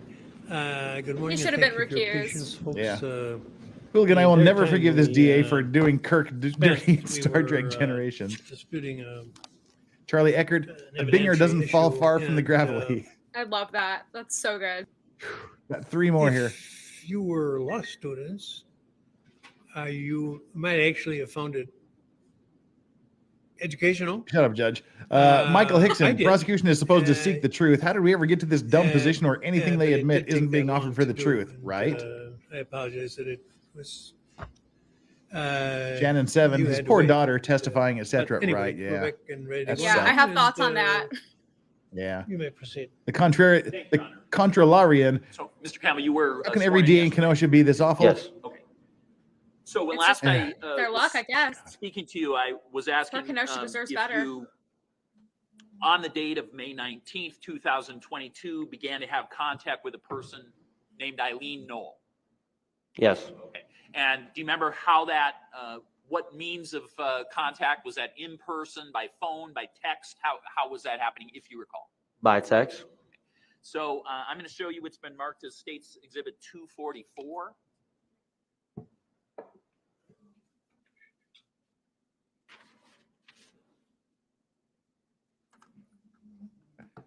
I hope that's a Monty Python meaning of life reference. If so, that's cool. That's all.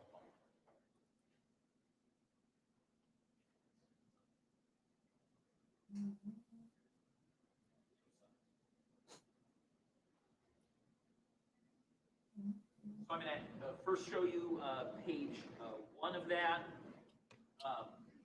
Read that from where you're located. City's on it. Stop moving it. Well, those of you that saw me Yeah. stretch yesterday know I don't need thin mints. Does this indicate a time that you received, that a text was received by? Oh, they're Does it delightful. have a time? Everybody needs Yes. evidence. Yes. And what's the time on there? 2:09. And is that on May 19th? Yes. Okay. So would that be 2:09 in the afternoon? Yes. So, obscure Rob Zombie reference. This guy looks like a young Captain Spaulding from House of a Thousand Corpses. I'll Rip have to Sid look that Haig. up now. Do we know who he is? Yes.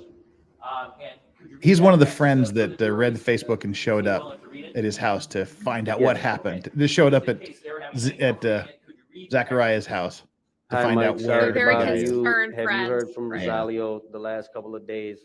I've tried to call, but go straight to voicemail. Okay. So do you recall getting that particular text? Yes.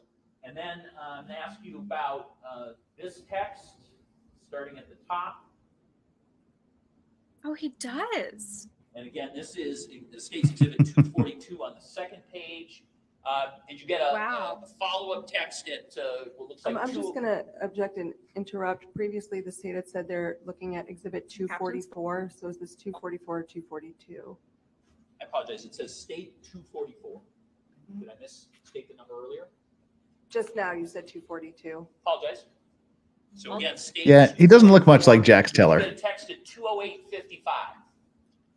Yes. Okay. Was the prior text 208:47 that I showed you just a minute ago? Yes. All right. Is this again a text to you? Yes. And what does this text say, if you could read it? This is Eileen, by the way. Okay. And then you read it at 209:16. Is that right? Yes. All right. Then if I proceed further, there's blue and there's green. Does the green appear to be your answer? Yes. Is that again to Eileen Knoll? Yes. And did you send that at 209:55? Yes. Okay. And what did you respond to Eileen Knoll at that 209:55 again on the 19th of May? I seen him Saturday. Is everything okay? And then did Ms. Knoll then respond to you at that to that text? Yes. And is that a text that where it appears to have been sent to you at 2:11 p.m. 2:11:32 p.m. on May 19th? Yes. What does that text say in response to your text? I was checking to see if he was able to get the lights installed in that other unit in Hall. And then if we go on, again, this is State's Exhibit 244. Now this is page 3 of the submission. Does Eileen Knoll text you some additional information? Yes. Does it appear that text occurs at 2:11 p.m. and 55 seconds, again, May 19th? Yes. What does Eileen Knoll now communicate to you in this text? Just making sure he's okay. Not like him to have his phone off. Do you agree that it wasn't like him to have his phone off? Yeah. Okay. I'm going to ask you to take a look at the green. Again, are those your responses in the context of what we're showing? Yep. Okay. Let's see if I can orient that. And so is that an answer that you sent to Eileen Knoll? Again, 2:12 p.m. and 59 seconds on May 19th. Yes. Okay, so what do you tell Eileen Knoll? I'm gonna do some detective work. Then at that point, does Eileen Knoll respond to you at 2:20 and 41 seconds, again, May 19th? Yes. What does she say? Okay, thanks. Just making sure he's okay. Okay. So to the extent you remember, what if any detective work did you do at that time? What's the next thing you did? We went home. I went home and spoke with my girlfriend and told her about the situation, and she started looking stuff up. Uh-oh, keyboard warrior, keyboard investigator. Did you go to the scene? Did you go to Rosalia's house? Yes, yes, yes. Okay. So when I asked what happened next, after you said, okay, I'm going to do some detective work, had you been to the scene yet at that time? No. Okay. So then how long would you estimate it was from the last text sent to you, 2:20 p.m., how long was it before you went over to Rosalio's house after that text from Aileen? Within the hour for sure, because I live very close to him. Okay. So, and then you indicated what happened when you went over. We talked about that yesterday, correct? Did you testify to that previously yesterday? Yes. Okay. Now, All right, some people are saying my mic is super hot. after Is this true? Let me know and I'll pull my volume down a bit if I have did to. you come to believe, based on being at the scene, that Rosalio Gutierrez was missing? I was. I'm going to object as far as his opinion to whether an individual is missing. It's being speculative.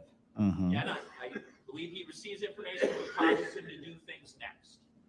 So he has a short interaction. At that point, he believes. That's a solid Go ahead. objection. Did you come to believe that Rosalio was missing based on what was occurring at the scene? Yeah. Okay, as opposed to there being a dead body in there. Objection, argumentative, and leading and speculative. This witness did not go into Mr. Gutierrez's apartment. Rephrase your question. This Good Dan knows objection. better. Scene, when you were at the scene, No, she's on it. interacted briefly at the scene of Rosalio Gutierrez's apartment. Did you leave that scene believing that someone was I'm inside? going to object. This is leading as far as did you and then provide. She's not giving him an inch. She's going to make every objection she possibly can. Or that Rosalio Gutierrez was missing. I was told like he her was style. missing. Okay, so after having found out, after having perceived that Rosalio Gutierrez was missing, where did you go next after being at the home of Rosalio Gutierrez? I went to my house. Okay, and were you allowed inside Rosalio Gutierrez's home while you were at the scene? Of course not. Of course not. Officer tough guy back there. Had you made any attempts, if you recall, to call Rocking the Rosalio G-Shock Gutierrez action on watch. that day, the 19th? After I talked to the police, Anytime that day, did you attempt to call him? honestly, I don't remember. Okay. Now, after believing that Rosalio Gutierrez was missing, where did you go next? Physically, where did you go?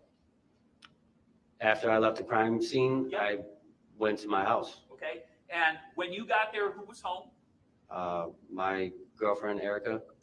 And did you then, what, if anything, did you place on social media while you were home? Basically made a post asking if anybody's seen my friend Rosalio. Why did you do that? Hey Valhalla, Social I've got media. 3 G-Shocks. I mean, Don't knock it. Don't it knock can G-Shocks. Get spread, you know. So I just was concerned. Okay. What were you hoping to accomplish? What were you hoping to have happen? Somebody knows where he's at. Okay. And after having posted that, were you in contact with somebody that you knew who ended up arriving at the residence? Yes, Who was that? Brandon. And what's Brandon's last name, if you could tell us? Hendrickson. And if you can estimate in a general sense, what time did Brandon Hendrickson arrive? Probably like 3-ish, 4-ish, somewhere around in there. I mean, I don't have an exact time. And when he arrived, what did you discuss with Brandon Hendrickson? Basically, let's go talk to the guy. And at some point, were you present when some determination was tried to be made about this? First of all, when you say the guy, when you originally arrived home, did you know the name of any guy to look for, a specific name? Maybe first name, just because of prior conversations I've had with Rosalio. But until obviously Erica was looking stuff up, that's when I knew first and last. Who's Erica? My ex-girlfriend. Did you also, what if anything can you say about whether Eileen Knoll was also trying or providing names at any point to you? Yeah, she had mentioned his name as well to me. Okay, and so did she provide the name Zachariah Anderson to you? Yes. Okay, and you said Erica was also looking it up. Were you present when that occurred? Yeah. And based on the Eileen Knoll text, as well as whatever Erica was doing, did you have a name of someone who you were at least interested in? Yes. And did you have an address ultimately that you were interested in? Yes. And what conversation did you have, if any, with Brandon Hendrickson at the point that you knew a name and an address? No really conversation was made. We just left. Why? Because I was concerned about my missing friend. So what were you thinking to accomplish if you had a thought process? What were you hoping that If you had a thought to process. see his reaction to, you know, conversation that I'm having with him, and, you know, just kind of figure it out myself. So rather than going to the cops, you went and And confronted you'd already some spoken to dude. law enforcement, at least briefly already? Right. Okay. So you did Law tell the enforcement cops, then you had any decided idea you were to gonna take it go into your own to hands. That's even find worse. a person that Dumbass. you had identified as Zachariah Anderson? Did you know Definitely that? not. Okay. So who went along? Me and Brandon. Who drove? I did. And he said, "Let's go, Brandon." My mom's car. And in general, like, where did you go to? What did you say before you got in the car? To his house. Okay. Let's go. Do you remember where that was in general? I had no idea Oh, where Jesus. I was at. I GPS'd it. Okay. And had you ever been to? Thanks what for the if you could hangover. say about whether you've ever been to The that Brandon Collective has answered the summoning sign of this I'm a demon. general contractor. I'm all over. So I've never been in his area, you know. Okay. So you had not been to this area that your GPS took you to? Right. Okay. Yeah. And did you know what Zachariah Anderson looked like when you drove? No.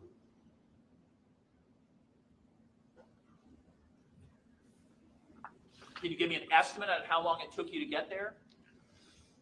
I think like an hour, something like that. And what, if you recall, about what time did this drive take place? Again, understanding it was a while ago. About how long did it take to drive there? Objection asked and answered. He just I'm said sorry, about an hour. I apologize.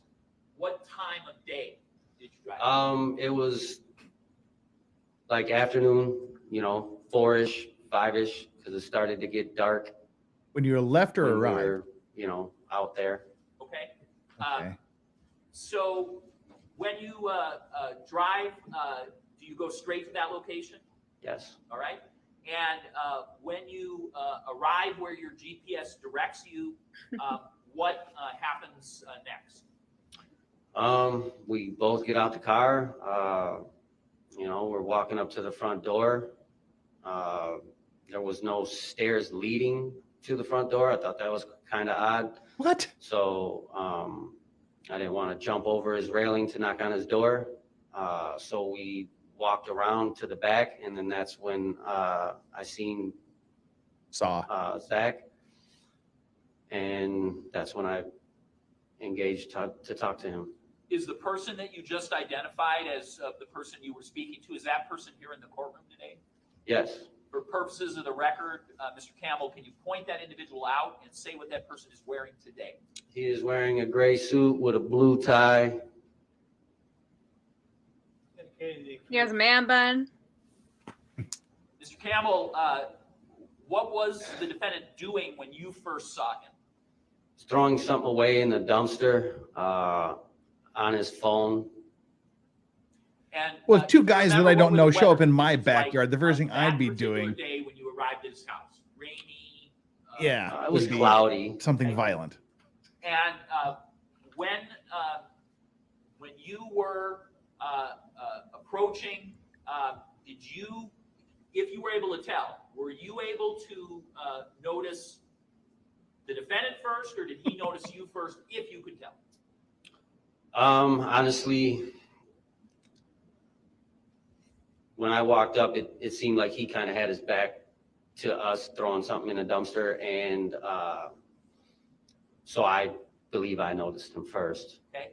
And who said something first? Me. Okay. And what did you say to the defendant? Said, hey, I'm here to look for Zachariah Anderson. It's about a friend that is missing, that I have belief that you have something to do with it. Jesus. And was Brandon, I'm not asking specifically, but was Brandon Hendrickson also speaking to the defendant at the same time you said what you just said? Not much. I did most of all the talking. Okay. What, if anything, what did the defendant say when you said, I'm looking for Zachariah Anderson and I am concerned he might have something to do with my missing friend? What did he say, if anything? He denied that it was himself. Said he was his brother or something. And that he said he was. Yeah, two guys show up in my backyard saying, we're looking for Zachariah. I'd be like, not me, get the fuck out of my house. He is who? Zach. Okay, that's the defendant? Yes. Okay, then what happened? He went inside and Agreed. I don't know what he did. Obviously, he was inside. And then was basically kind of talking to us through the window. Okay, stop for a second. Where were you at that point? Still in the driveway. Okay. When the defendant goes inside, do you change your location in the driveway as best you remember, or do you stay where you were? We were actually walking, making our way back towards the car because we didn't know what he was going in the house for. Okay. So I was just being aware of my surroundings.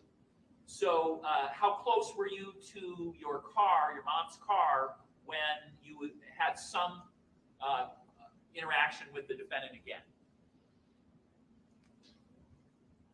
25, 50 feet. From your car? From my car. Okay, close and 25 feet and then towards the house still?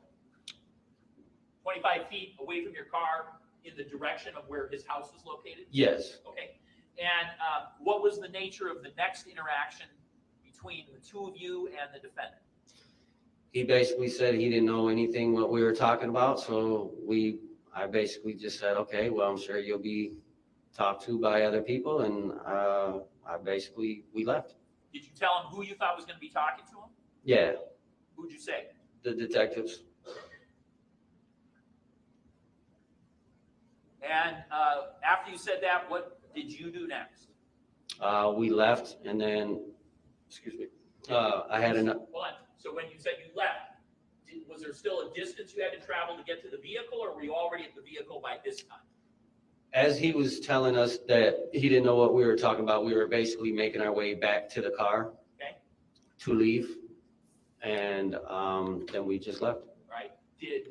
And then who left in the car? Me and Brandon. Who drove? I did. Okay. And when you left the property, was the defendant inside his home or outside of his home? Honestly, I don't remember. And at any time during your interaction with the defendant, I'm sorry, I'm going to ask a different question. At any time while you were located on the defendant's property, did you see any vehicles that were not the vehicle you had come on with? Yes, Okay, seen and- two. Two? And where were they in relation to where you were? Probably like 30 yards off to my right, Were they close to the house or away from the house? about 30 yards away from the house and myself. Okay, and what vehicles do you recall? It was a van. I think it was a black van, and then a Audi. Okay, and what if any contact did you ever have with the Audi? None. Oh, I What hate if the way any he says contact Audi. did you ever Just I know, me with too. fingernails on a van? chalkboard. None. Drives me Audi. crazy. What's the closest you ever got to the You know he Audi says or the Knights van? and What's the Porsche, closest you ever too. got to either one of those vehicles? When I was conversating with the defendant, that was the closest Conversating. I was. What When I Or was like dire. 5 feet from him. Hey, I'm in Utah. That's what we and, say. After the Yeah. defendant went in the house, were you headed towards the vehicle? It's Blood Deer. Damn it. Away from his vehicles. Okay. And during the time period you were on the defendant's property, was Brandon Hendrickson ever out of your sight? Nope, right next to me. Did Brandon Hendrickson ever go up to the Audi or approach the Audi in any way? No, Did Brandon Hendrickson ever go to the minivan? no.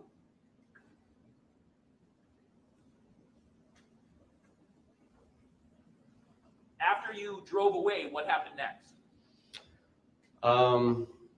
We drove away, and there was a car that I recognized drove past when we showed up there. Because it drove past pretty slow. Yeah, these last few witnesses have seemed like And, bad dudes. You know, I was thinking, like, did he call his friends or something? That was in the back of my mind. We left, that same car was facing the opposite direction, stopped in the middle of a 2-lane highway, and was flicking his lights at us and held like a hat out the window, wanting us to stop, I believe, but we just kept on going because, you know, I didn't know who it was or anything like that. All right. And what's the next thing you did? We went to Sadie's house. Had you ever been to Sadie's house? Never. Had you ever met Sadie? No. How did you know Sadie's house location? More keyboard We warriorship. I looked it bet. up on, I'm not sure how actually Erica got the address, but she looked it up. So why'd you go to Sadie's house? We just went over there. I don't know. I don't have a reason. We just went over there to check stuff out over there, I guess. See if we've seen anything fishy or maybe seen Rosalio or something. You lying piece of. what'd you do? This guy's lying out of his ass. We parked in the bar, probably sat there for a couple of minutes, seen nothing crazy or anything, and we left. Did you ever go up to the apartment? Did you No. ever go up to the house? No. Okay. And then when you left, who, if anyone, did you contact in terms of authorities?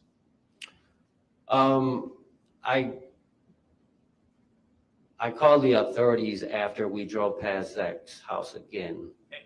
So what happened when you drove past his house again? Seen a whole bunch of police vehicles and unmarked, vehicles. Did you drive by his house again on purpose, like for a reason? No, we just drove past, because if I'm not mistaken, it was on the way back home. Okay. And so this time you saw a number of vehicles that were clearly police vehicles? Mm-hmm. So what did you do then? Just went home and then. I'm sorry, in terms of calling. Oh, calling. Then I called whatever county I was in, sheriff's department or whatever, to let them know, I was there, I went there to talk to the man. No harm intended. Just wanted to conversate with him. And did you identify yourself? Yes, I did. And ultimately, after having made that contact over at the defendant's house, did Kenosha law enforcement then speak to you about that? Yes, they were very mad. Yeah.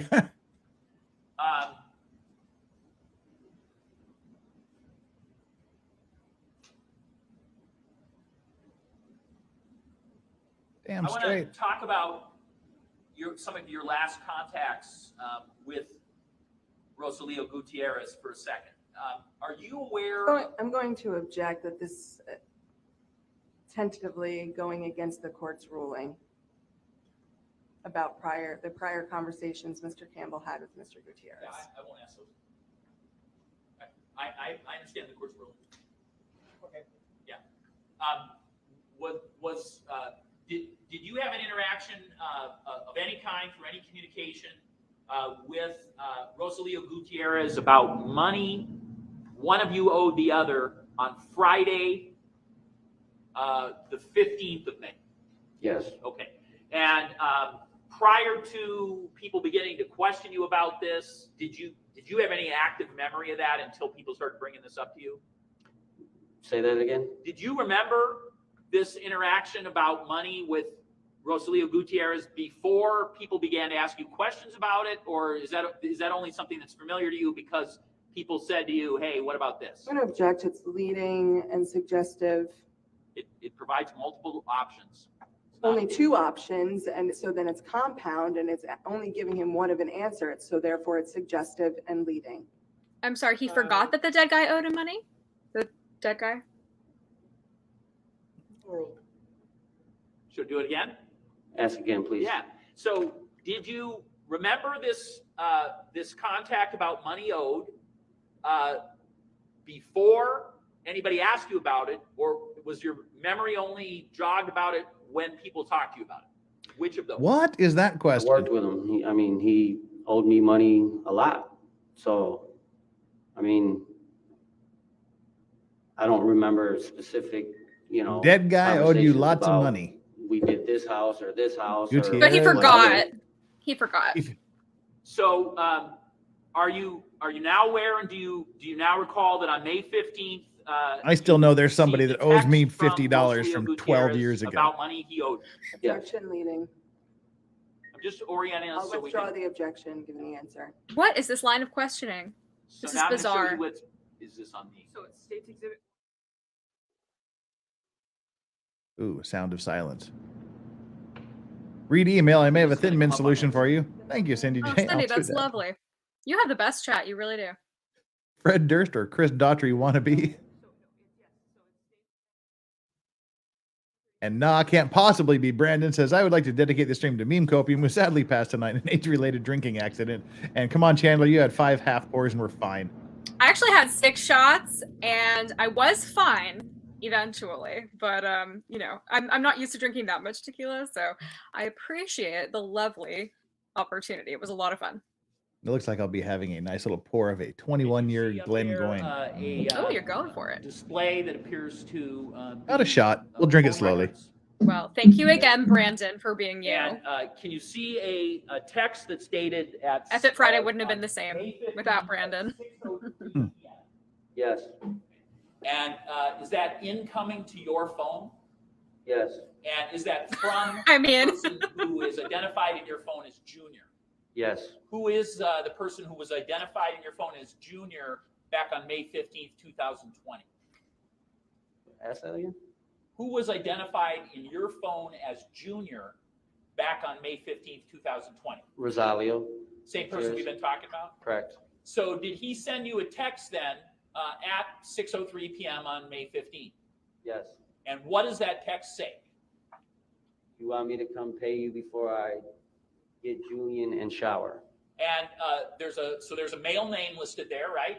There's what? There's a name of a male individual there without saying the name, right? Yes. Who is that person? Is that a person when Junior texted you that, did you immediately know who he was referring to? You already said the name. Who is that person without saying their name?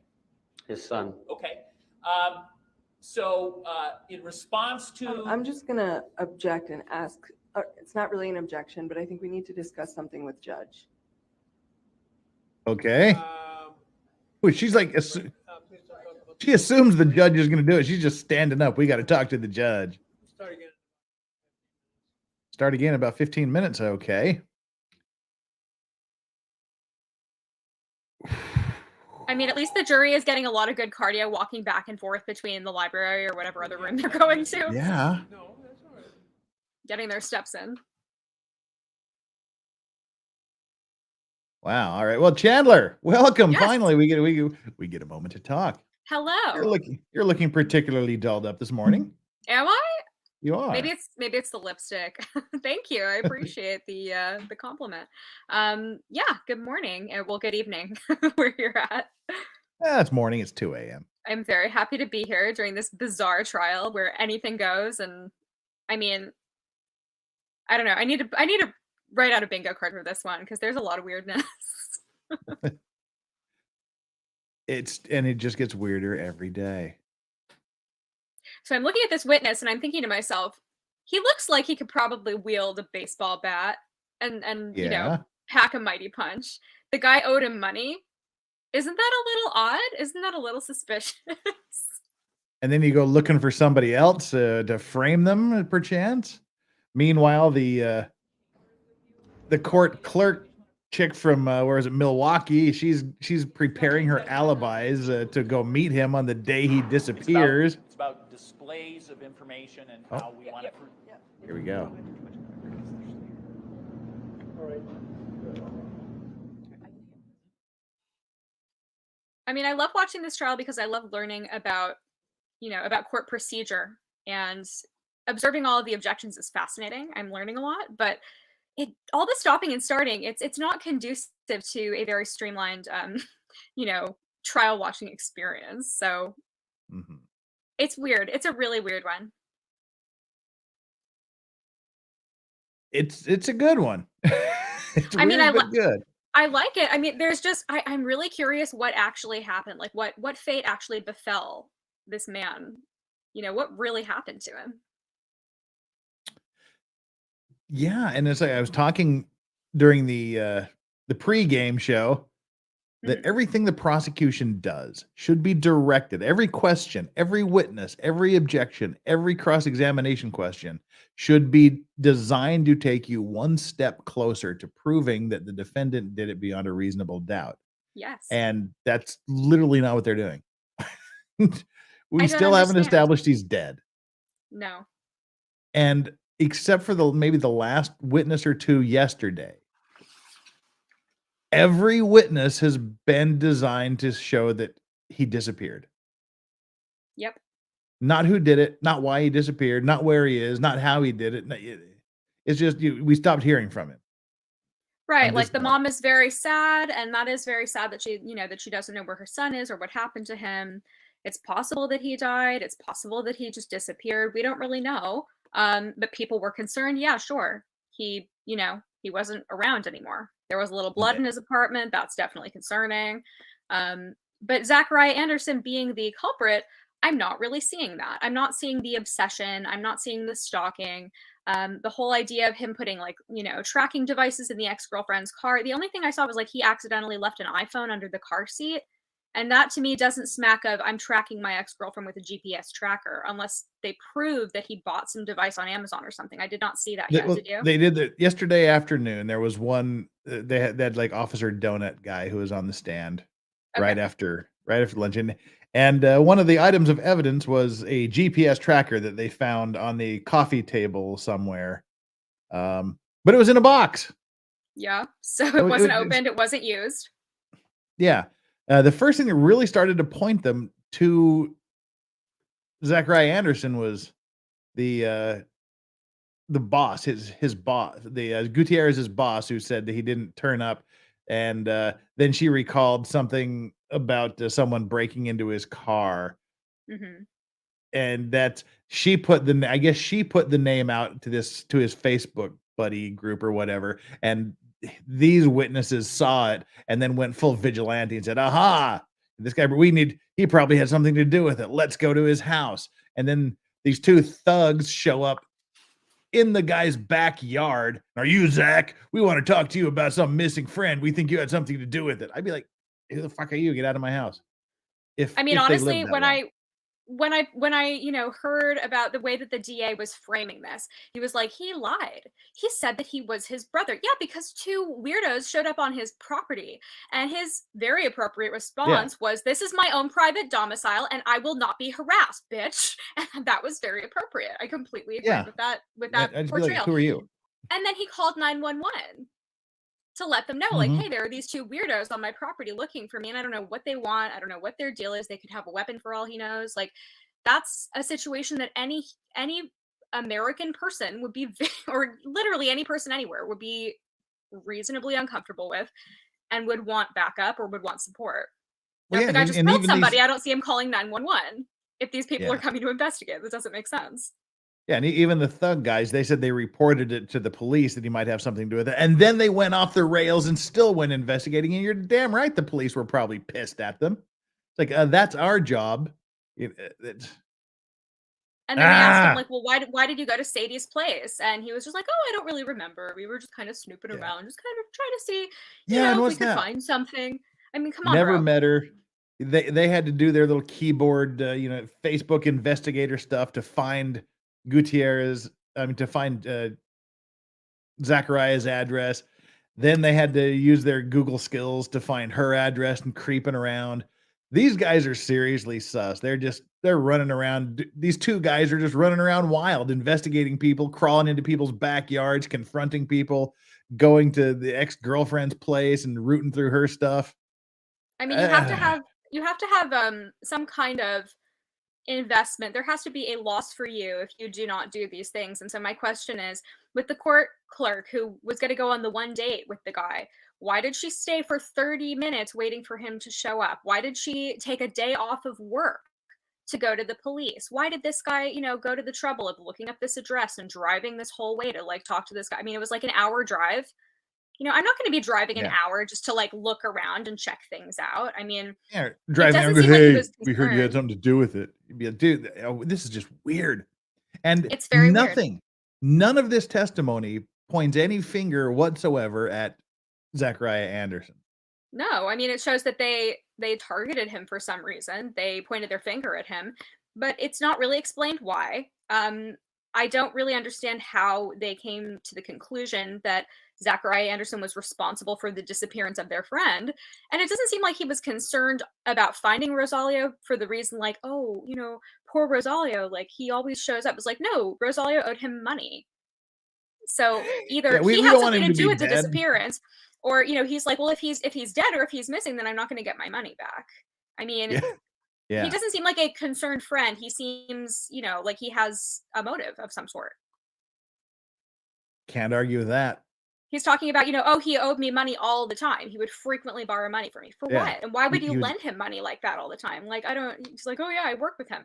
There's something weird here. There's a lot of weird, like, I think everybody in the chat I've been reading through, like, a lot of people are suspecting that something odd is afoot. And I don't think anybody can really put their finger on it, but maybe it'll come out in further testimony. All I know is that what it is, but there is something, all I know is that Zachariah Anderson is not giving me those kind of vibes. I'm getting weird vibes from everybody else, all of the other witnesses, except for the defendant.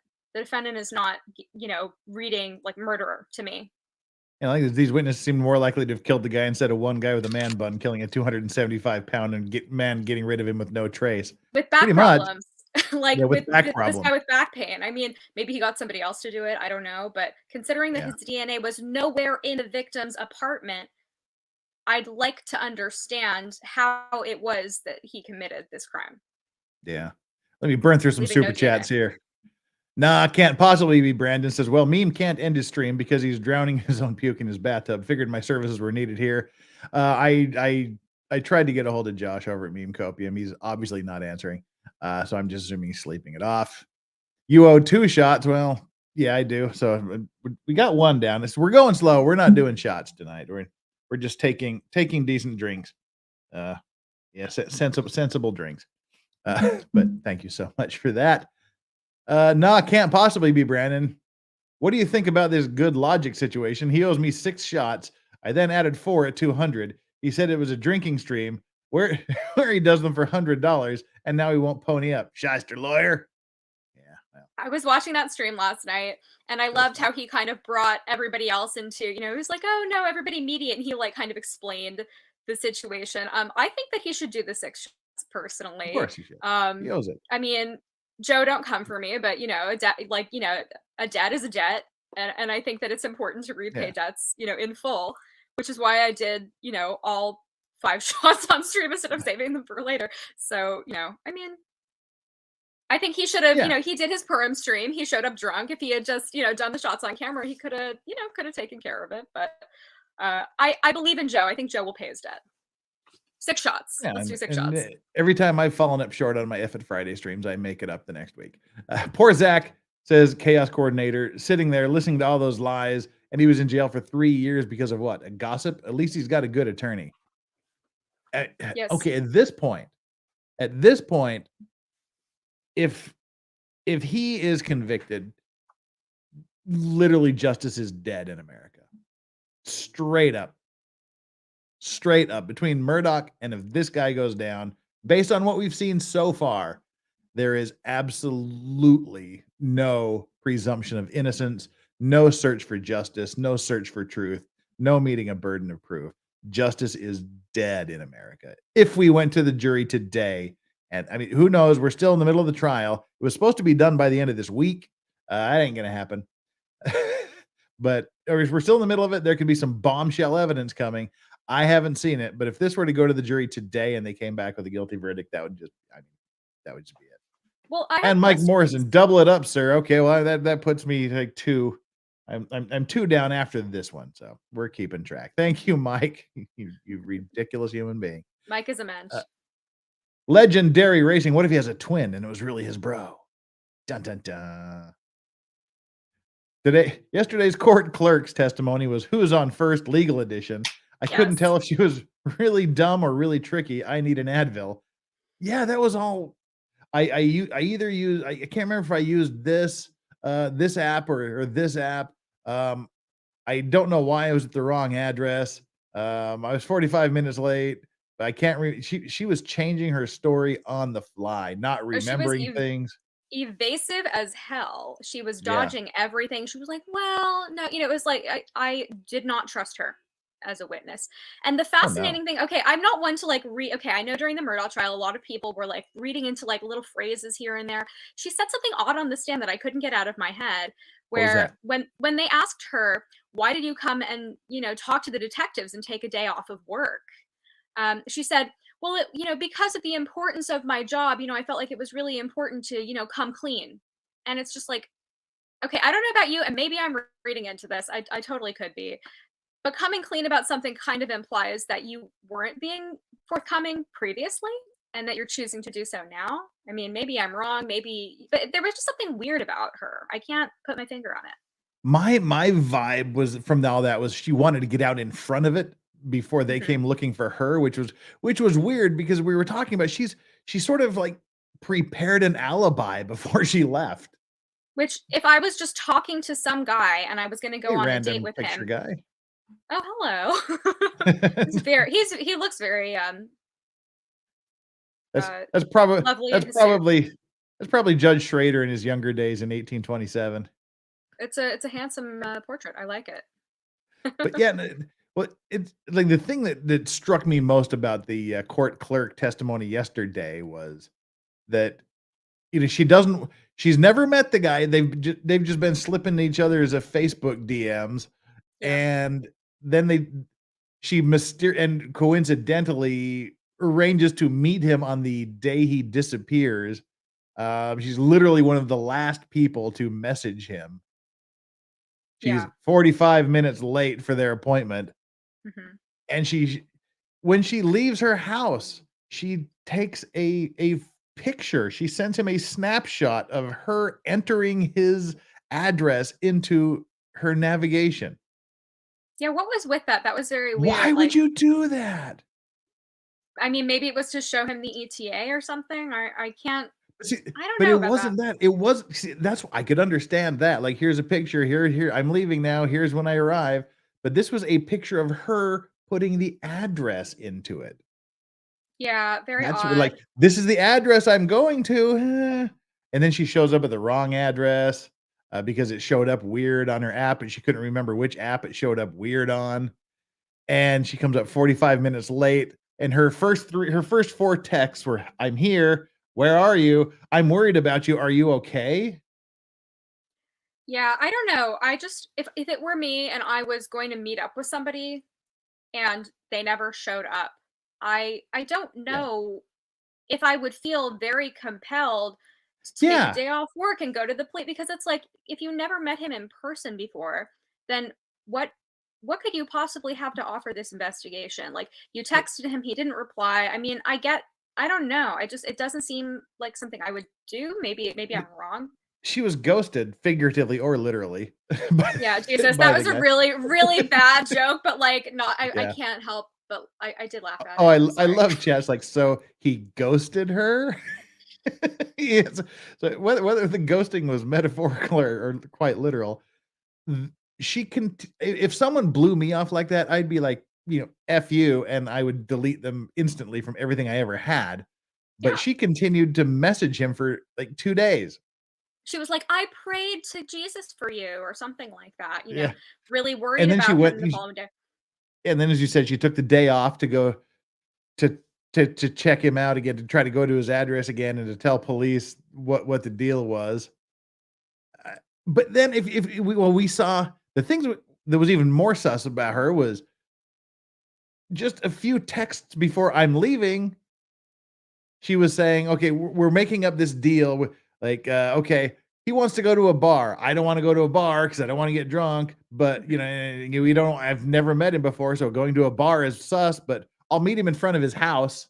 Yeah. And then we agreed that we would get in the car and just drive around and talk and get to know each other. But then she says, no, well, he wanted me to come in the house, but we'd agreed to do this. And then she eventually said, no, I wanted to do this and he wanted to do that. When I said I agreed, I didn't really mean we agreed. She was all over the place. And then just before she left, when he said, I wanted to meet you at a bar and whatnot, she sends him this, you're creepy, you're acting creepy text. No, okay, so I actually have to correct that. I saw the full text. Oh, okay, you went back and watched it? Well, okay, there was a point where you were looking away, and then defense actually presented a printed out version of the text messages. Yeah. And after he sent her his address, she texted him and out of the blue said, I don't think you're creepy. Oh, I don't think you're creepy. That was the full text message. So, but it was cut off. The first couple of words were cut off. So it just looked like you're creepy, which was a very different message. So I don't know where that came from. I don't know why she said that to him. It's possible that she called him on the phone and they were talking about something else. I don't know. I got a very weird vibe from her. I felt like she was not being truthful, but I couldn't figure out why. Well, Leni says, I do screen caps of addresses before dates, but send it to friends, but never to the guy I'm meeting. And meeting at 9 p.m., get to know him. That's sus. Well, that was like the weird thing, too, is before she left, she made screen captures and printed out all of her text messages in sort of this weird alibi package. Which she conveniently brought to the office. Yeah. And apparently she had redacted some of the messages. Exactly. I was to say, but she redacted some of the messages she before she gave it to the police. She was weird. She's the weirdest of all of the witnesses so far. I mean, I could see maybe not wanting the police to see your nudes. Yeah. And I could see, editing things down for that reason. But I mean, it's like she had never met the guy. So yeah. The weirdest thing to me was she says, I sat there for 30 minutes and he didn't respond. She had only sent him like a couple texts. She called him a couple of times. And then she goes, I figured that maybe he was married. And so I decided to leave. But then the following day, she's like, are you okay? I'm worried for you. I prayed for you. If I legitimately came to the conclusion that somebody didn't show up to a date because they were married, I wouldn't be praying for them. I wouldn't be telling them I was worried about them. I would just be like, screw that person. And I would move on with my life. Yeah. So, it's kind of like you get the message if you're stood up. She was basically stood up. You kind of, I feel like her behavior was really weird for being stood up by somebody she'd never even met. Yeah. Because that happens. And you move on. Like you don't fixate on it necessarily. I mean, maybe some people are a little more, I don't know. She said that she had been divorced and that this was like the first time that she was, engaging with somebody who she really liked. Yeah. She hadn't smashed in 2 years or whatever it was. She's just a weird witness. She's just a very weird witness who I don't trust any of these witnesses. I feel like they're all kind of hiding something. And I don't know. Sounds like he's calling for the jury. Okay, let's do it. Would you come down, please? Yep. Feral housewife, why is the defense not asking why the DA was discussing testimony with this witness last night? You shouldn't do that. But I mean, as long as you don't say this guy testified to this, what do you think about that? He said he was just asking questions about other things. Yeah, it's fucking weird. This whole damn trial is fucking weird. It is weird. KJB again had to super chat in honor of the Breaking Bad reference, Chandler. Yes, science, bitch. I love it. Wait, what is it? Magnets? Oh God, I'm not. I need some coffee. Alyssa Ramirez, she said, I was the last to speak with him. Yeah, how would she know? Dun dun dun. See, she is the weirdest testimony. She is super sus to me. Serial shot dodger, my name is Joe. Says, I guess I wasn't clear, so he owed 6, asked to do them. Then I added 4 full freight. Then his stream was titled Drink to 90K, and a day or two before he said, this doesn't make it clear at all. This makes it much more confusing what the hell happened. Yeah, I think you're gonna have to take this up with a mediator, unfortunately. Yeah. And I'm gonna skip over that. I'm just gonna go right to law school. I can't help you. Sorry. Yeah. And again, what a beautiful Lagavulin you've got there in the background of your picture there. Yeah. So I guess this is what 4. Continue, Mr. Ridley. So again, I want to direct your attention first to the text that you already read, 5/15/2020, 6:03 p.m. Do you want me to come pay you before I get the person you've identified as Rosalio's son and shout? Do you answer that text? Yes. And is the answer to that text on, again, May 15th, 2020 at 6:05 p.m., so a couple minutes after?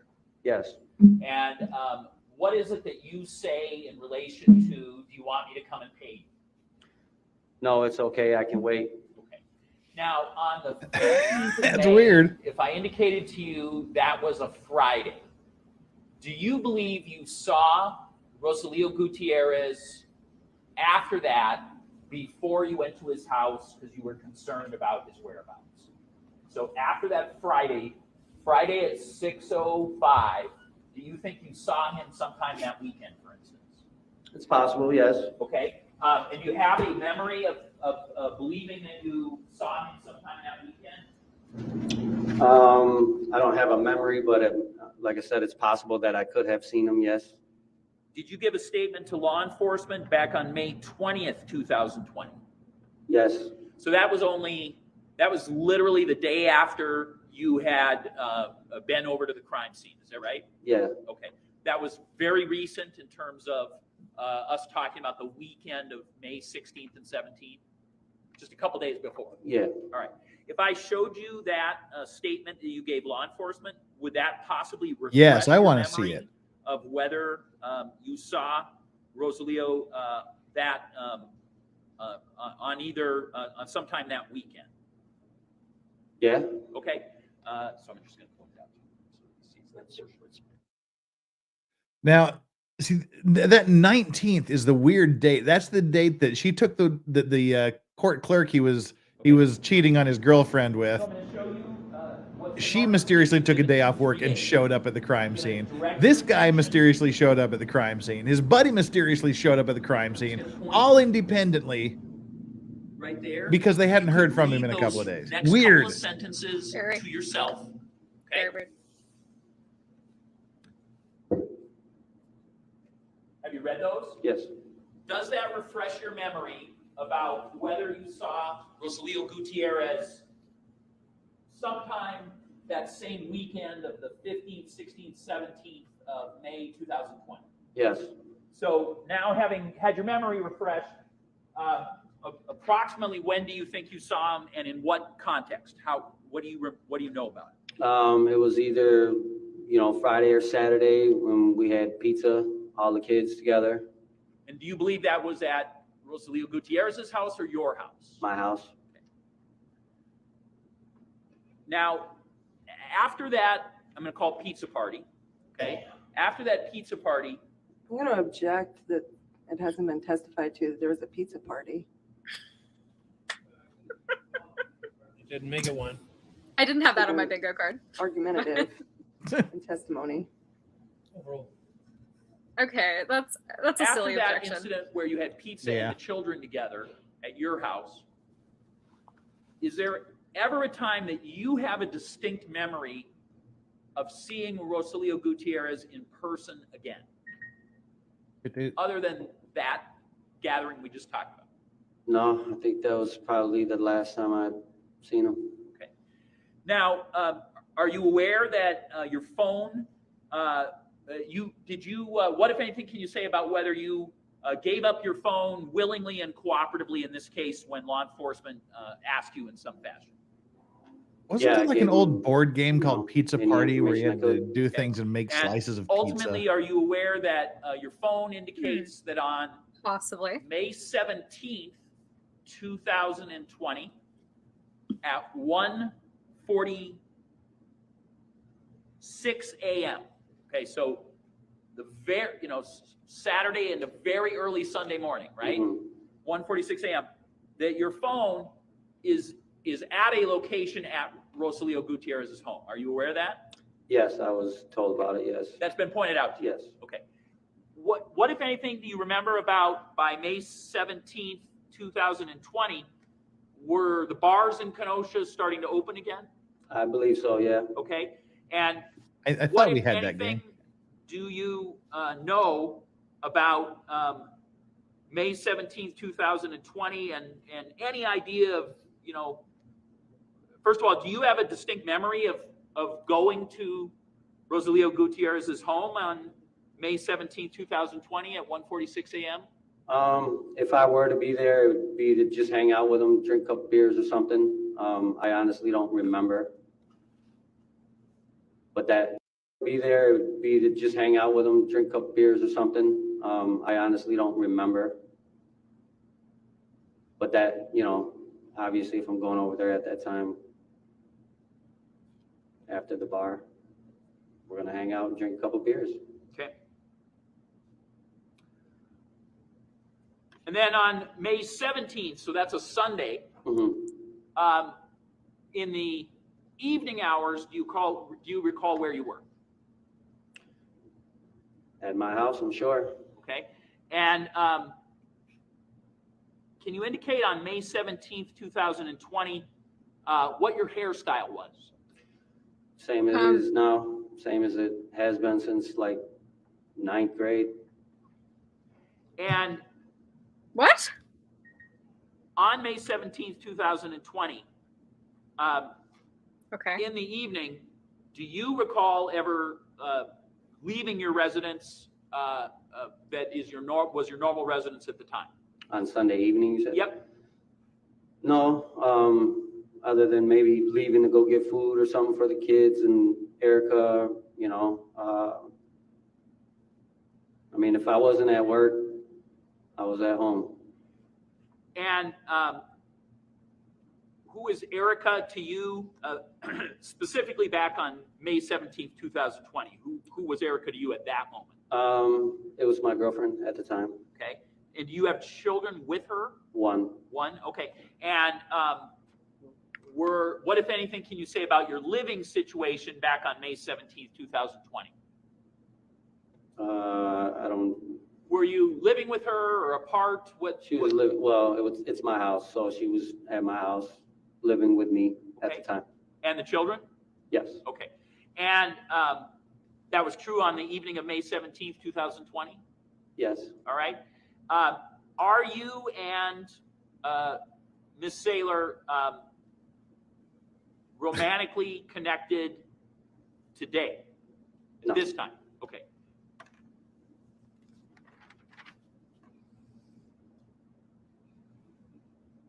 Now, you've heard a person brought up at some point. I started going gray in 8th grade. Is that a name you've heard at least today? I wasn't sure her last name was that. I just knew of it on Facebook, Sadie Jane. Okay. And up to May 19th, when you go to the crime scene, had you ever been in touch where there had been mutual contact with Sadie Beecham or Sadie Jane? No, Had you ever met Sadie Beecham or Sadie Jane in person before you went to the crime scene on May 19th? no, And after you went to the crime scene on May 19th, did you at some point later on May 19th reach out or attempt to reach out to Sadie Beecham, Sadie Jane? yes. And what's the first, if you know, what's the first way you tried to do that? Facebook Okay. Messenger. And originally, did you receive any responses originally? It was quite some time. That day I did receive responses, but it was hours later, I believe. Okay. And that you think you reached out on Facebook? Yes. Okay. For sure I did. All right. And then you also went to her home and parked at a bar across the street? Objection, assumes a fact not in evidence about parking in a bar across the street. He actually said that in his testimony. Oh, I must have.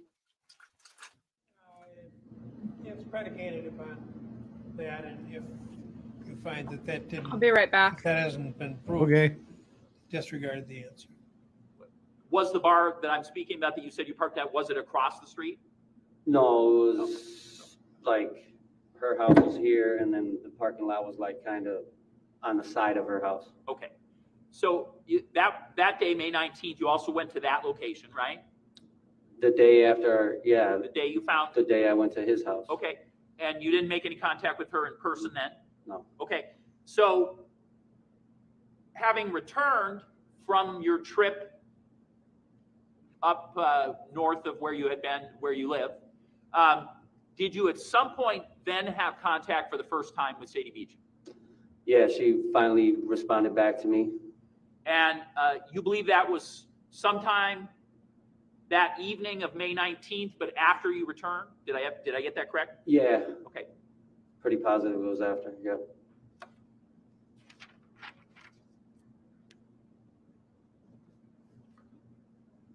She's weird too. The ex is weird. I don't know how to read her. We'll find out. She's gonna be on the witness stand, probably the last witness, I would guess. We'll just have to find out how that goes.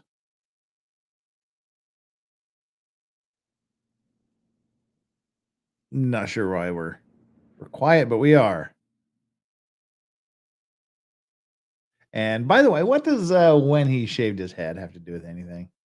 No further questions of Mr. Campbell. Thank you, Your Honor.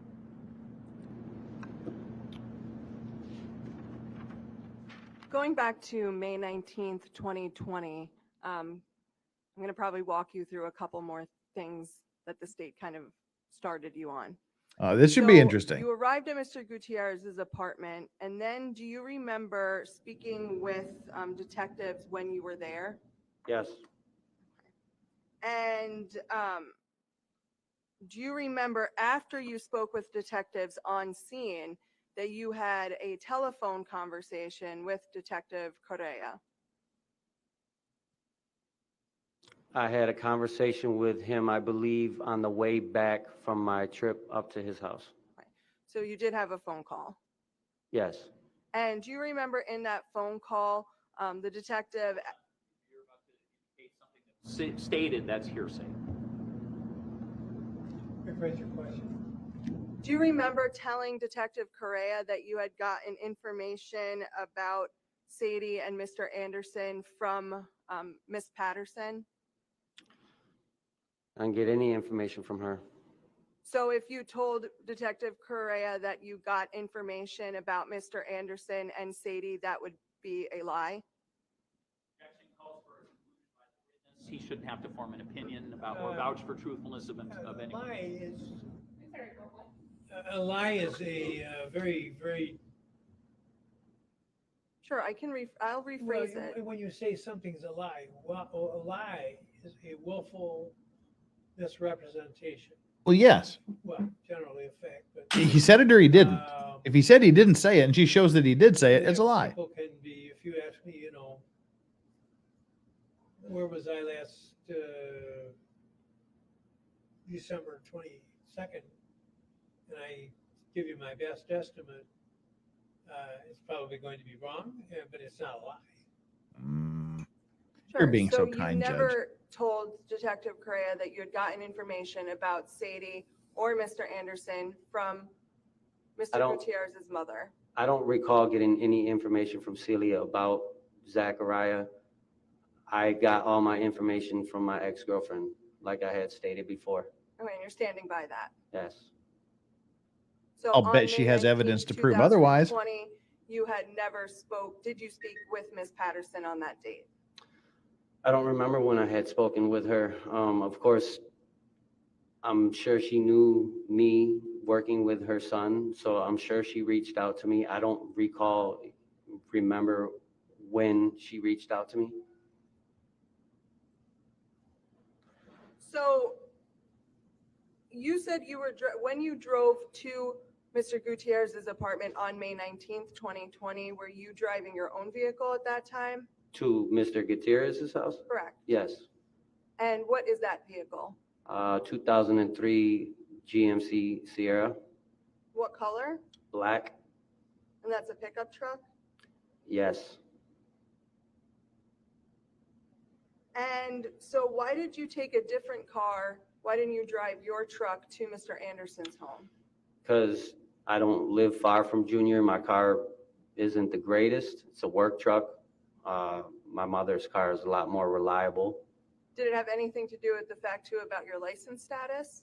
Objection, that sounds argumentative and. How does that sound argumentative? Well, it's relevance as to the credibility of this witness. What his license status is? Objection. The court wants me to give an offer of proof up. I can come up. I can't imagine what offer of proof you would give that would change my mind. This is something that you're required to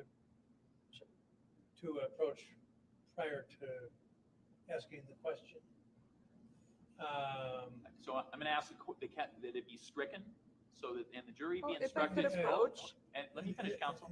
And that the jury be instructed. Oh, you're right. Not to that they should not consider this question in any fashion. You're right. Misremembering something doesn't mean a lie. But saying I didn't do something is different than saying I don't remember whether I did it. Evaluating this testimony. But yeah, you're right. We have rules about this type of thing. That's what I referred to in talking to Ms. Miller, which have not been satisfied. And there are prerequisites that the court has to evaluate. So disregard the question, and if there was an answer, disregard that as well. Your mother's car, what is that vehicle? Kia. I'm not Optima or something. I had one of those. Color? Burgundy. Mine was electric blue Kia Optima before I bought So my Jeep. when you arrived at Mr. Random Anderson's residence on May 19th, 2020, you had noted that you first attempted to walk right up to the front of the building.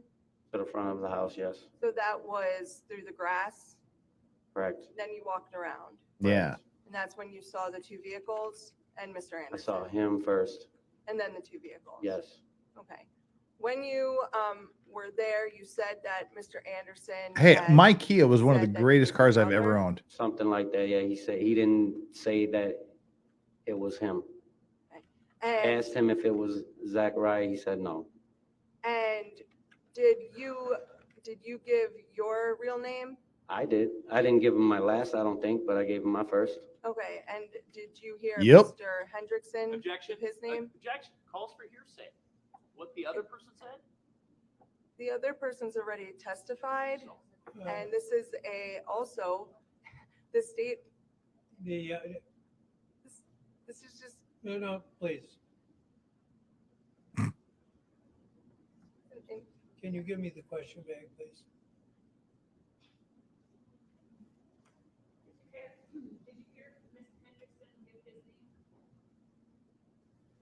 Overall. And my He didn't Kia give Optima his was Name, no. my favorite sedan I ever owned. Correct. Fake name. Had it for 7 years, Correct. spent First zero fake name. on any type of maintenance or repair.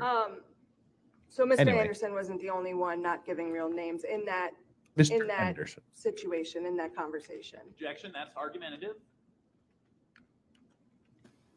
It's factual, Judge. Well, the court has. Overall, You can answer. Yeah, So when you were there and you made these observations, did you see anyone in the black van? no, Did you see anyone cutting carpet out of that black van? no, Did you see a fire that was going? no, I did not. And did you see, were you able to observe what Mr. Anderson was wearing? I So don't recall. were you even there, bruh? And you didn't see your friend there, correct? What do you, no, Your friend that you went looking for? No. You didn't see him there? Whoa, my volume suddenly got it really loud, And didn't you it? didn't see any of Sorry, his guys. I belongings don't know what the hell. there? no. Fuck StreamYard. What was your, you had said that your intent of going there was to just ask questions. Mm-hmm. So, but did you assume that Mr. Anderson had something to do? With this? Yes. Of course. And so you drove over an hour just to have a conversation with someone that you True believe statement. had something Weirdly to do enough. with the disappearance of your friend, Yeah, I did. with the Really? only intent being I can to explain. have a conversation with the guy. Yes. Well, what would you have done if you saw Mr. Gutierrez there? Objection calls for. Yeah, we're gonna have to talk about that, Jeff. Your intent could have been more than to just have a conversation. If he saw his. Yeah, friend there- you- Hold on for a second. The question is if he If there's an saw. objection, state the objection. I don't know. well, I'm not sure that he's understanding your question, and I have to tell you, I'll rephrase it. in the form in which it's placed, it's. Phrase your answer in the form of a question. You had, I'm just gonna ask a different question. So you drove over an hour to see someone that might have, in your opinion, had something to do with your friend's disappearance, just to have a conversation with them. Yes.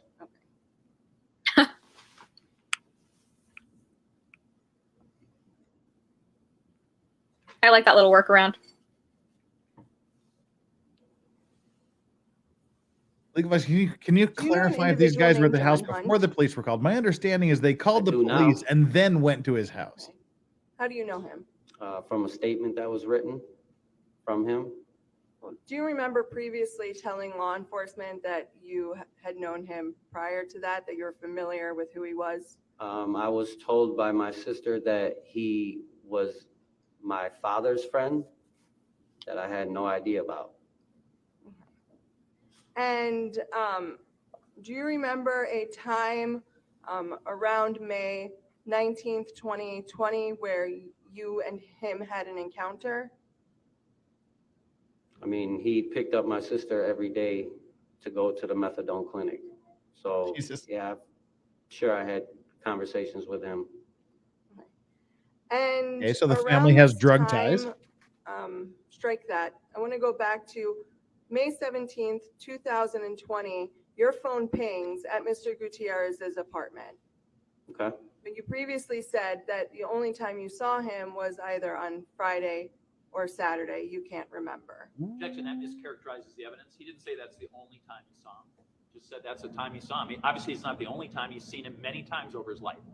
Friday or Saturday, you said that that event was this, as the state said, a pizza party, and that was at your house, correct? Correct.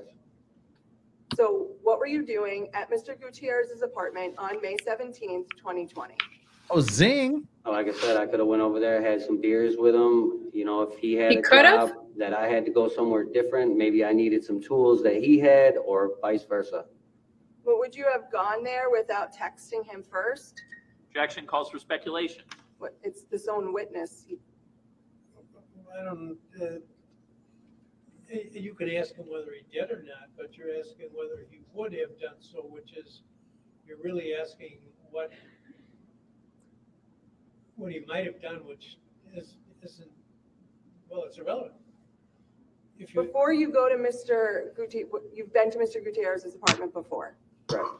Normally, when you go Do you text or call him and let him know you'll be coming by? Not all the time. Hold on.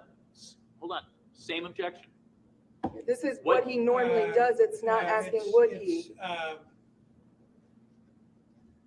It's habit evidence, Judge. Well, and there are limitations on that, but he can answer. Say it again. What she's asking is whether you would typically contact him beforehand that you were coming. I think that's what she's asking. Yes. Yeah, normally I would, yeah. And, but you hadn't texted him on the 17th or called him and told him that you were coming, correct? I guess not, no. The state had asked you about Mr. Gutierrez owing you money. You had said there are times, where he owed you money for the work that you guys were doing. Around this time, Mr. Gutierrez owed you some money, correct? Correct. Do you remember how much? No. How would I remember that? You don't have to say anything further. Yeah, you don't have to say anything, dumbass. What did he owe you money for? How would he remember? What kind of work? Painting, Drugs. flooring, general contracting work. Now, when you Drugs. worked, did you ever work with him and other guys, or was it that he would send you out to a job site and you would do it and then he'd pay you? We worked together. Sometimes we worked separate on different projects that he had going on. Yep. And in working with Mr. Gutierrez and other people, did you ever work with an individual named Dan Spear? Yes. And Dan Spear was another individual who did work for Mr. Gutierrez. I want to say he only did work for him a couple of times. Was there a reason for that, to your knowledge? Objection. Irrelevant. I'm not on notice of any information about Mr. Spear and have no reason to believe it's relevant what his reason was of not being employed any What's the longer. relevance? It's relevance as to conversations between Mr. Gutierrez and Mr. Dan Spear, which were included in the discovery provided by the state to the defense. Really? Again, Judge, that sounds like hearsay. It sounds So you're like not it on- is. It might be. You're not on notice, But this but you provided the discovery. The objection is overruled. You So can let me- answer. My objection is speculation. Overruled. As well. How would we Overruled. know Overruled, what damn it. circumstances were of Mr. Spear no longer working. I with asked Mr. him Gutierrez? if he knew. Do you know the? do you Yeah, understand the question? I know that he has worked with him. I've actually helped Dan Spear on a job for Eileen. And I don't know any other jobs that they did. Now, with Mr. Gutierrez owing you money for the work that you've done, do you remember admitting to law enforcement that the only times you really ever got mad at Mr. Gutierrez was over money owed? The only time I got mad at Mr. Gutierrez was the situation with Dan and Junior. What happened with that situation? Junior had him do a tile surround for $150. And why did that make you angry? If you understand and know pricing, that's terrible. We're not all contractors. And this was something that he was supposed to pay Dan Spear for? Right, which I had to help because he didn't have the tools or a vehicle to get to the job. And how much would the pay be for a job like that? Objection irrelevant, Judge. What we're now talking about is whether Rosalio Gutierrez. I just want to know, did did you enough order the money code for, red? I want the truth. You can't handle the truth. Whether he has knowledge or not, irrelevant. What is the relevance? Again, the relevance is going to come out with detectives and the theory of the defense about not investigating people. There are several messages from Dan Spear to Mr. Gutierrez that was provided by the state to the defense. This witness has also testified that that was the only time he got angry. It was a tricky situation. That text message string is a very aggressive text message string about monies owed from Mr. Gutierrez to Dan Spear. Sounds If you were questioning him specifically about the incident, but at this point, the relevance has not been demonstrated. And again, Judge, this is this is the Denny stuff that we talked about before, and I mean based on It's the not record. Denny. It's not Denny. It's not Denny. Not Denny. All right, that's enough. Just say what you want to say. Me? Ooh. Please. Okay. Again, we have an allegation of a named individual where, and I'm sorry. Before they finish this Don't get brazen with me. Individual where the basic allegation made is a Denny violation, purporting that underpaying a person for tile work would be something that would be a Denny violation. What possible other explanation would there be for raising this? And again, this is not a name that we've been provided or the court was noticed on. Lack of police investigation into the discovery into this case. Well, This what is about not the an district allegation. attorney's point? What about the district attorney's point? Point about what? That I've named an individual? It would be coming in with the phone records anyway that he stipulated to. I didn't stipulate It's a any Denny fact, violation. Judge. There's a difference between establishing fact and making a Denny argument. I'm not doing that here. I'm also just inquiring further from a witness's answer. I'm not pointing the finger, nor am I offering to point the finger. I'm offering it as evidence that the state ignored, which is evident because they clearly don't know what I'm talking about right now. Okay, Judge, that is the proper argument. That's I love her. So if every person That that a was contractor epic. ever has an argument with has to be individually investigated. Stop in the name of love before you break my heart. Mr. Gravely, you provided that particular Yeah. piece of evidence and entered it into discovery. It is fair game. Well, Mike Morrison and the Brandon Collective, thank you for killing a deliciously glorious, wonderful bottle of Glengoyne 21-year Scotch. That's beautiful. You shall be missed, my beautiful friend. Mwah. I'm going to ask you folks to just step out for Uh-oh. 2 minutes. 2 minutes. See you in an hour. Please don't talk about the case. Oh my God. Again. Judge is going to get grumpy, I think, this time. Well, who's he going to be pissed at? You think he's pissed at Everybody. defense or the DA? Because I think he's mad at Mostly it. Yeah. the DA. Everybody, but mostly the DA.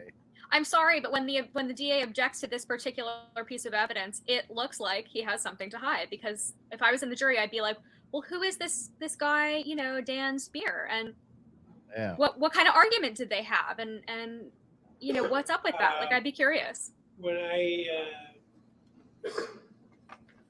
first became judge, Uh-oh. Uh-oh. Story time. like my colleagues in Wisconsin, I went to the judges' school, and we got pointers from experienced judges and others about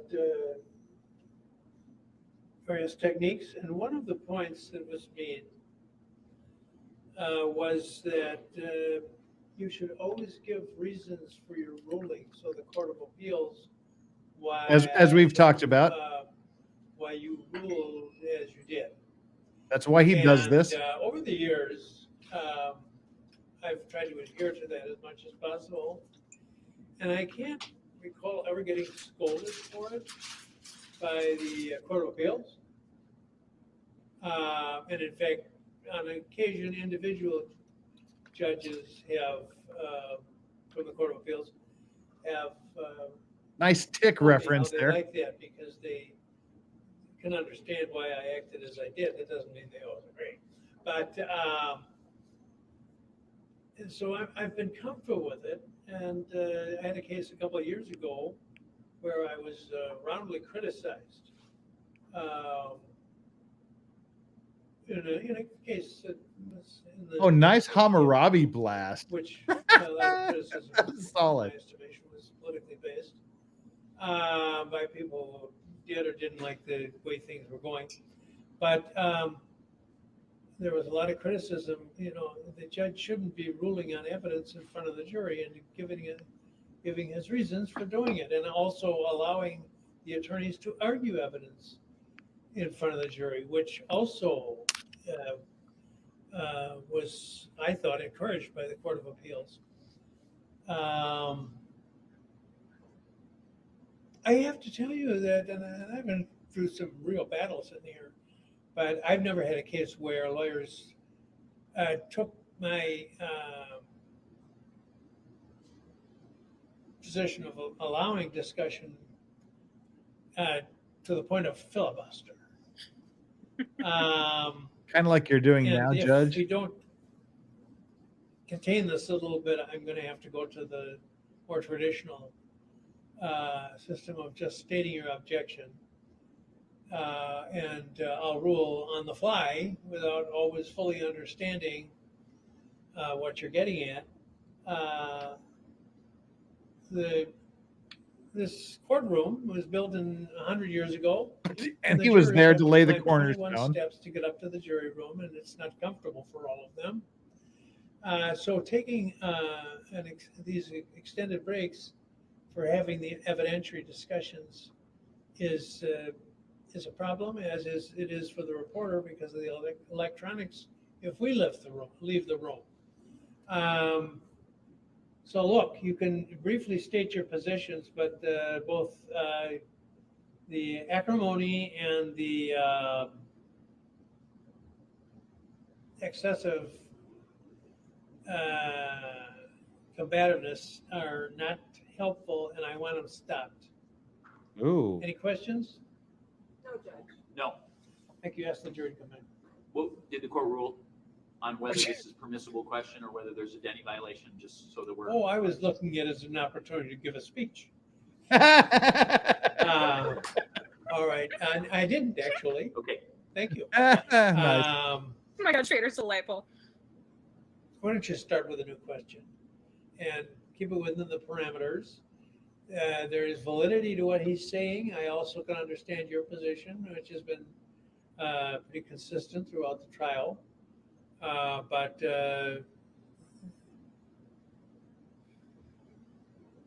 rephrase your question and we'll see what's going on. Yeah, I don't even remember what the last question was at this point. Are you suggesting this area of a dispute over the money? Yeah, that's the issue. It's either every time this guy has gotten into a disagreement with somebody, whether it was over the fifth inning of the Cubs Brewers game, 2 years ago,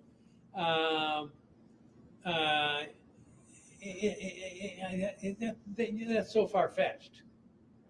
So, the fact that it's a disagreement about money, which the witness says he doesn't even remember the amount, and whatever evidence was received earlier on was or what discussions we had was, we've talked about less than $1,000. So I think I've already indicated that I thought there was an insufficient ground to go in this depth. And I was finished with my line of questioning about the argument with Dan Spears and that whole issue. Well, I think the objection came when this witness answered. It was a late objection.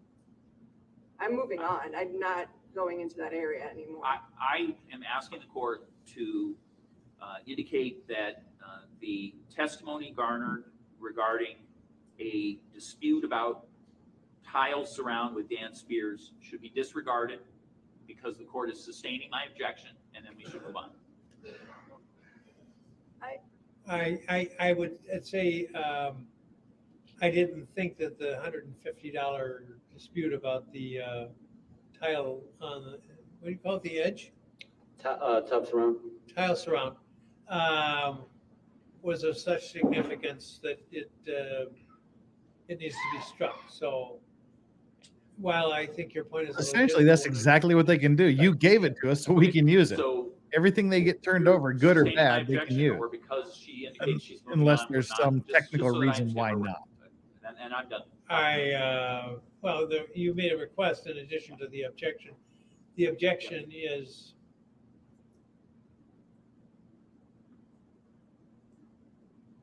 I didn't think it amounted to a Denny violation, so I guess I'll overrule your objection. Okay. Thank you. Can we move on, please? All right. Well, the jury's coming in. Serial shot dodger. My name is Joe. He's pricing the last 10 shots he didn't do at $200 versus $100, which he said was the drinking stream price, and claiming he only owes $5. Shyster lawyer. I recommend you say- take it up with Joe or Yeah. his and your lawyer. Yes, take it up with Joe. Grifter wannabe. Need to change your poll. If Lizzo went off the diving board, there would be a larger hole than the Chicxulub crater that destroyed the dinosaurs, and we would all be dead. Okay. Legal Vices, what are your thoughts on Glenmorangie? Nectar d'Or. Glenmorangie Nectar d'Or is an amazing, amazing scotch. I'm a huge Glenmorangie fan. I have an entire that is my Glenmorangie shelf right there.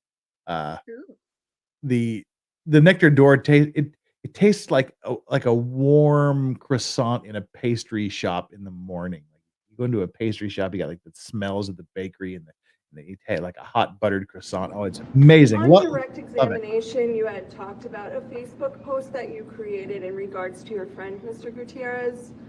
That Facebook post, was that a public post? Yeah, I think so, yeah. And you said that you had made that post upon arriving home after you were at Mr. Gutierrez's apartment, I don't remember exactly when I posted it. but it was in the... Hey, Megan Fox in the chat. What's up, Megan? Again, I don't remember when I posted it. You don't, did you post it so you don't remember at all? Not the thumbs, the other one. Previously, do you remember testifying that you had posted it when you got home? No. But you wouldn't have posted it before you went to Mr. Gutierrez's apartment, correct? No. Okay, so I'm just attitude. trying to get a timeline here, Mr. Campbell. Objection. You- He indicates he doesn't remember what time. Well, I can still narrow it down. Well, not to the point of nausea. I don't plan on doing that, Judge. If, We have a judge, we have a juror who's in a little bit of distress. What? A juror in distress? Would you like a bottle of water? I believe it meant coffee. so you had previously testified that around 3 p.m. was when you had gone to Mr. Gutierrez's apartment, correct? Sounds about right. So the Facebook post would have been made anytime from 3 p.m. later into the evening. Objection. He doesn't know what time. This is my last question. He stated, Judge. I understand what he stated, and go ahead, for the last question, go ahead. I don't remember when I made the post. Sorry, that wasn't my question. My question was that the post would have had to have been made sometime after 3 p.m. I'm not asking for a specific time, just that it was posted after 3 p.m. Objection. He said on direct, I got there. These guys sometime don't around like 3 each p.m. other. So to Is there an say, objection? Well, Yes. wait a minute. What was stated on direct is not conclusive as to what you can ask on the cross. understood. No, Okay. but she's indicating it had The to jury's have happened after saying 3 when he previously on direct said sometime around then. That doesn't. But define- he can either say you're correct, or he can say no, or he can say I don't understand your question. But previously he said I don't remember the time. That's just Django. Thank you. He yells. I don't remember if it was before or after going to Junior's house. But you made the post about your friend missing, correct? Right, so it was after, obviously. Okay, so if it was after, obviously, and you say you're at Mr. Gutierrez's house at around 3, it would have had to have been sometime, we don't know Well, what that, time. you know what, that's argumentative. Okay, Judge, I'll move on. Well, you've got the evidence, and now you're arguing with the witness to extract something that for argumentative purposes. I don't want to argue about it. I don't agree. Also, this guy, the faces You he's testified pulling. on direct examination that you had returned back to Mr. Anderson's home? That you went to Mr. Anderson's home, you went to Sadie Beecham's home, then you went back to Mr. Anderson's We home? drove past. Okay, and you said that that was on your way home? Yeah, So where did Miss Beecham live? to your understanding? I don't know. GPS, I'm not familiar with the area. So I couldn't tell you northwest, east, none of that. Okay. And you said you use your GPS Yes, on your phone. probably yes, So your phone record should show you in those locations. should. Okay.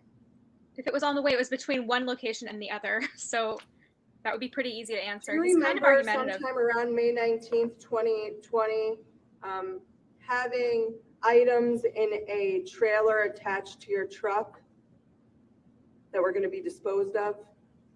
Yeah, I do flooring, so, you know, there's always a lot of stuff to get rid of. And did you ever have an inquiry from, I had asked you about Mr. Hunt before, Mr. Hunt, John Hunt, asking if he could have a carpet that was in the back of your trailer? Objection, that's hearsay. What Mr. Hunt said would be hearsay. Well, the statement, can I have a carpet, which is in your trailer, to the extent that it suggests there was a carpet in the trailer, that hearsay-ish. The inquiry, can I have it, is not an assertion. Rephrase your question. Did you have around May 19th, 2020, a rolled up carpet in your trailer? I'm sure, yeah. And do you remember a time where John Hunt asked you if he could have that carpet? I don't remember what time it was that he had asked me, but I told him no, because the houses that we worked on were obviously terrible. So the answer why is would yes, he you want remember. carpet that was probably saturated in dog urine? So yeah, I told him no, What? he can't have it. What? Do you remember what date that interaction occurred? There's a No, lot of information that I didn't want to know. And do you remember telling Mr. Hunt that you were going to be taking it to the dump? Dog urine, my friend's blood, whatever. what else would I do with it? Well, I'm Just- asking You you. could just answer the question. Yeah, of course took it to the dump. Okay, and did you take it to Pheasant Run? No, Didn't you tell Mr. Hunt that you were going to take it to Pheasant Run? I told him I was taking it to the dump. And do you remember talking with law enforcement in this case? Yeah, More recently, we, within like the last 2 months, do you remember speaking with law enforcement about this case? well, yeah, And do you remember telling them that you had taken that to Pheasant Run Hill landfill? Ooh, another one. I went to Pheasant Run one time, and it wasn't for that. It wasn't for, I was helping a buddy, and it wasn't for that. I always use the city dump And where's the city dump? on 50th Street. When had you gone there with the carpet? I don't remember. So he didn't answer the So question. May 17th, 2020, your phone Right, rings Vala. at Mr. Gutierrez's apartment. May 19th, you're back at Mr. Gutierrez's apartment and then go to Mr. Anderson's, Miss Beecham's house. What were you doing on the 18th of May? I don't know. I don't remember. Were you working? I don't know. What day was it? Saturday, Friday, Monday, May 18th. Monday? Probably working, maybe. I don't know. I'm not sure. Where were you working around that time? I'm not sure. I work all over the place. So I don't have a 9 to 5 where I go to the same place for work. Do you remember texting your mother in the morning of Monday, May 18th, asking her if she could take you to 2 banks? I'm sure. I have a good relationship with my mom. She's been in, What's up with all these lived in my people home. using their mom's Why car, would she sharing need to bank take you to the accounts? banks, though, if you having used her the- car on your own? Maybe we were going to lot of breakfast, mama's lunch. boys. I don't know. And do you remember why you had to go to the banks on Monday, May 18th, 2020? I have bills to pay. So probably depositing money or withdrawing money. And so you'd have no reason to be in Illinois on Monday, May 18th, 2020, I don't think I correct? went to the bank with my mom after I was about 16. What's relevance? Of course we have. Relevant as, I don't want to make the argument in the presence of the jury judge. Yeah, go back and watch. Well, if you work up to the inquiry, then perhaps the relevance will become apparent to me before. But I have suspicion that the jury is probably feels we've had quite enough times they've been excused. Yeah. Asking a different question. Were you working in Illinois on Monday? What does that mean? Probably means Chandler St. Possibility, yeah. It's a possibility. What?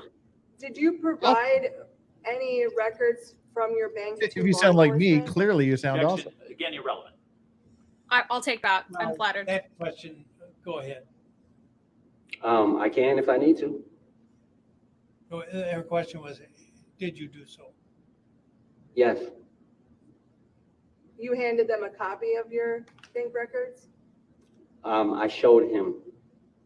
And did the detective ask to keep them or no? Objection. Sounds like it calls for hearsay. Did It's you irrelevant. And it's irrelevant. Did you? It's not hearsay.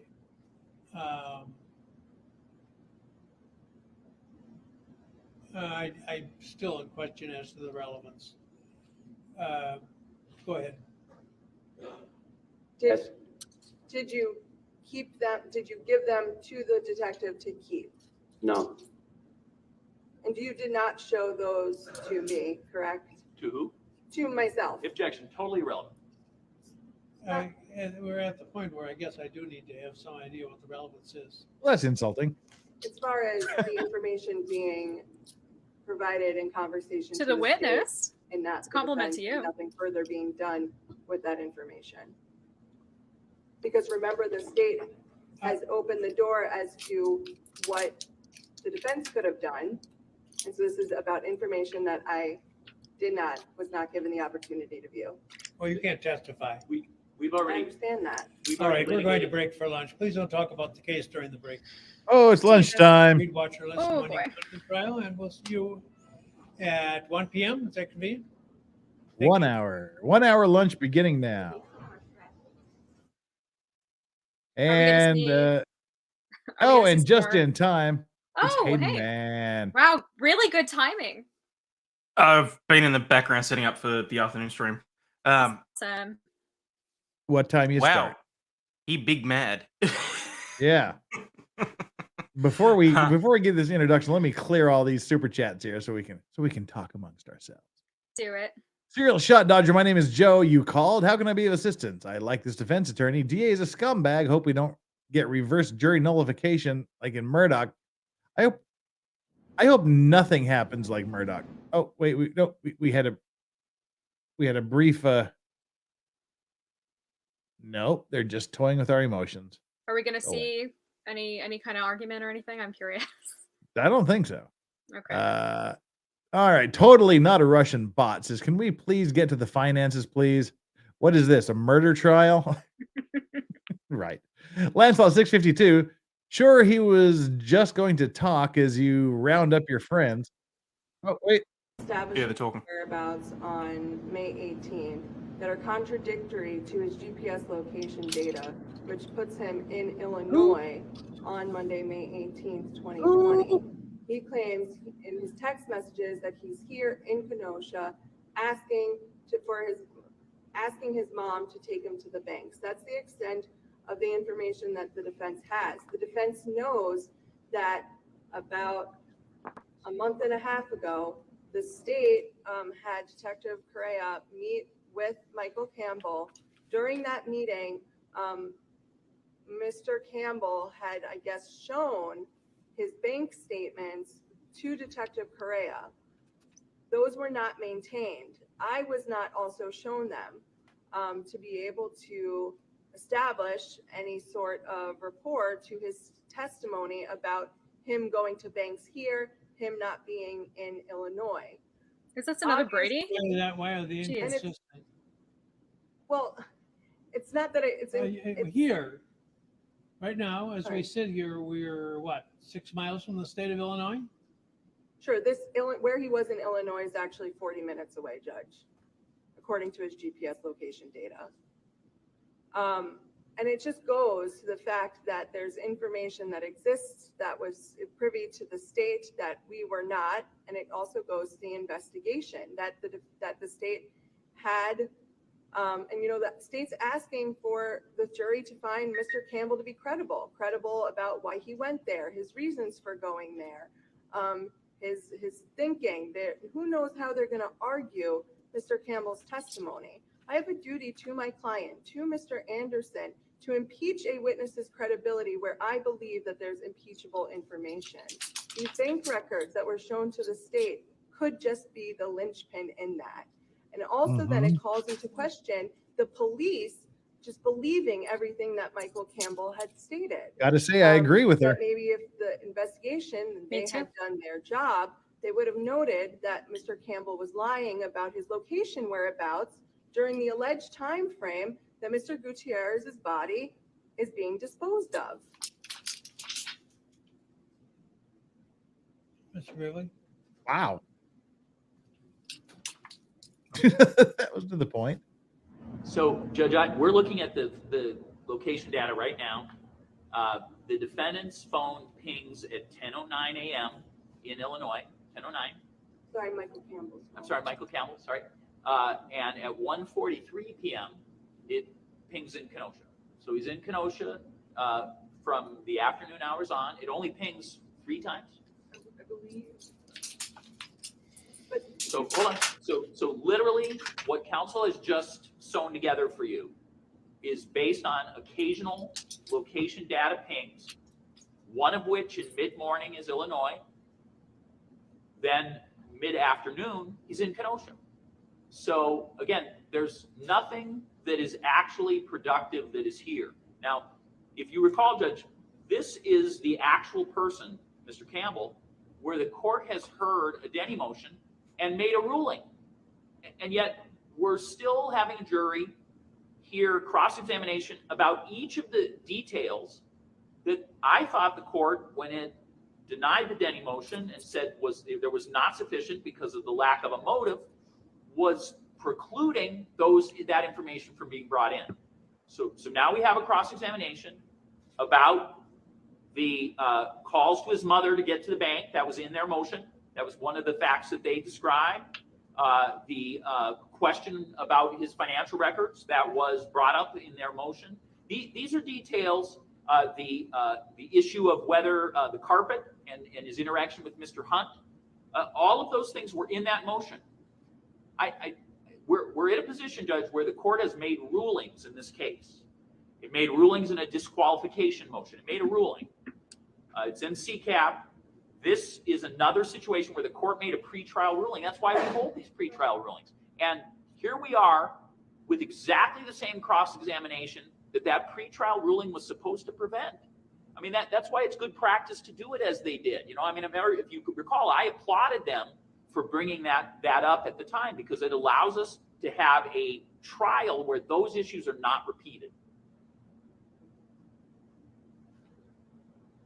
This is not being offered as Denny evidence. And the court's ruling was that you weren't precluding me from asking these questions about facts.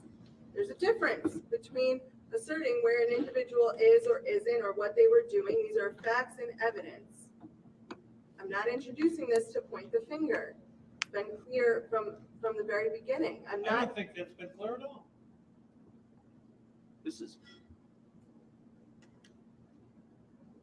the ruling about. We had a hearing on this, and I made a ruling, and you're examining on things, and I'm thinking, and I asked several times what the relevance was, and you were evasive in your responses, and they said, well, you need to build up to it so it becomes apparent, so I don't have to excuse the jury every 5 minutes.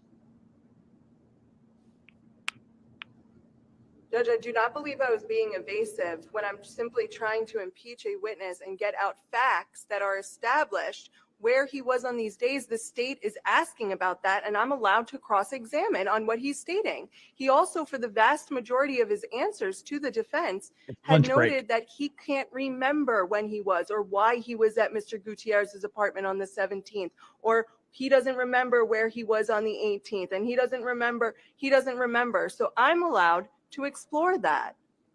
By asking when he went to the bank? Again, that establishes. And then you tell me, well, he couldn't have been in Wisconsin because his phone was pinging in Illinois. And by the way, would you like to know how many times my phone registers to Michigan? Which is, I don't know. That's not relevant. What does that have to do with this? Judge, you didn't that's get it. Commonplace along the shoreline. So is Schroeder just saying that the evidence doesn't matter? I think you're. If I could continue, Judge. Pardon me? Sorry, if I could, I wasn't. I didn't ask you to interrupt me. Explain the full. Before the evidence Don't has get went. brazen with me. In a way that it has utility to the jury when I've already ruled that you're not allowed to use Denny type evidence. I'd like to go back to my conversation that I had with the court and the state yesterday, where on the record, I outlined all of these things that I'd be going into. Everything that I've talked about, I haven't brought up anything additional. And Don't get into other subjects. Get I it. agree Come on. that this can be talked about. And the court said, okay. I have not gone into anything that yesterday I made that record, Judge. I wanted to give a preview of what I was going to ask, and the court allowed me to do so. That's literally not true. We were here just one day ago, Judge. I indicated I had no objection to discussions about what he did throughout the 17th or what he did in terms of the meeting up with Rosalio about the 15th or the text about the money. I never indicated that I was not going to object to the 18th or Pheasant Run or any of that stuff, the John Hunt thing. I don't believe they brought that up in any detail. But again, I've never indicated that that was appropriate. I argued vociferously against this in the motion. I don't understand how this keeps happening. I don't understand how the court makes a ruling and then we are again litigating the same thing. We've done this numerous times, Judge. So, Judge, if I could, perhaps we can get the tail end of yesterday's, because we did bring this up. She brought it up.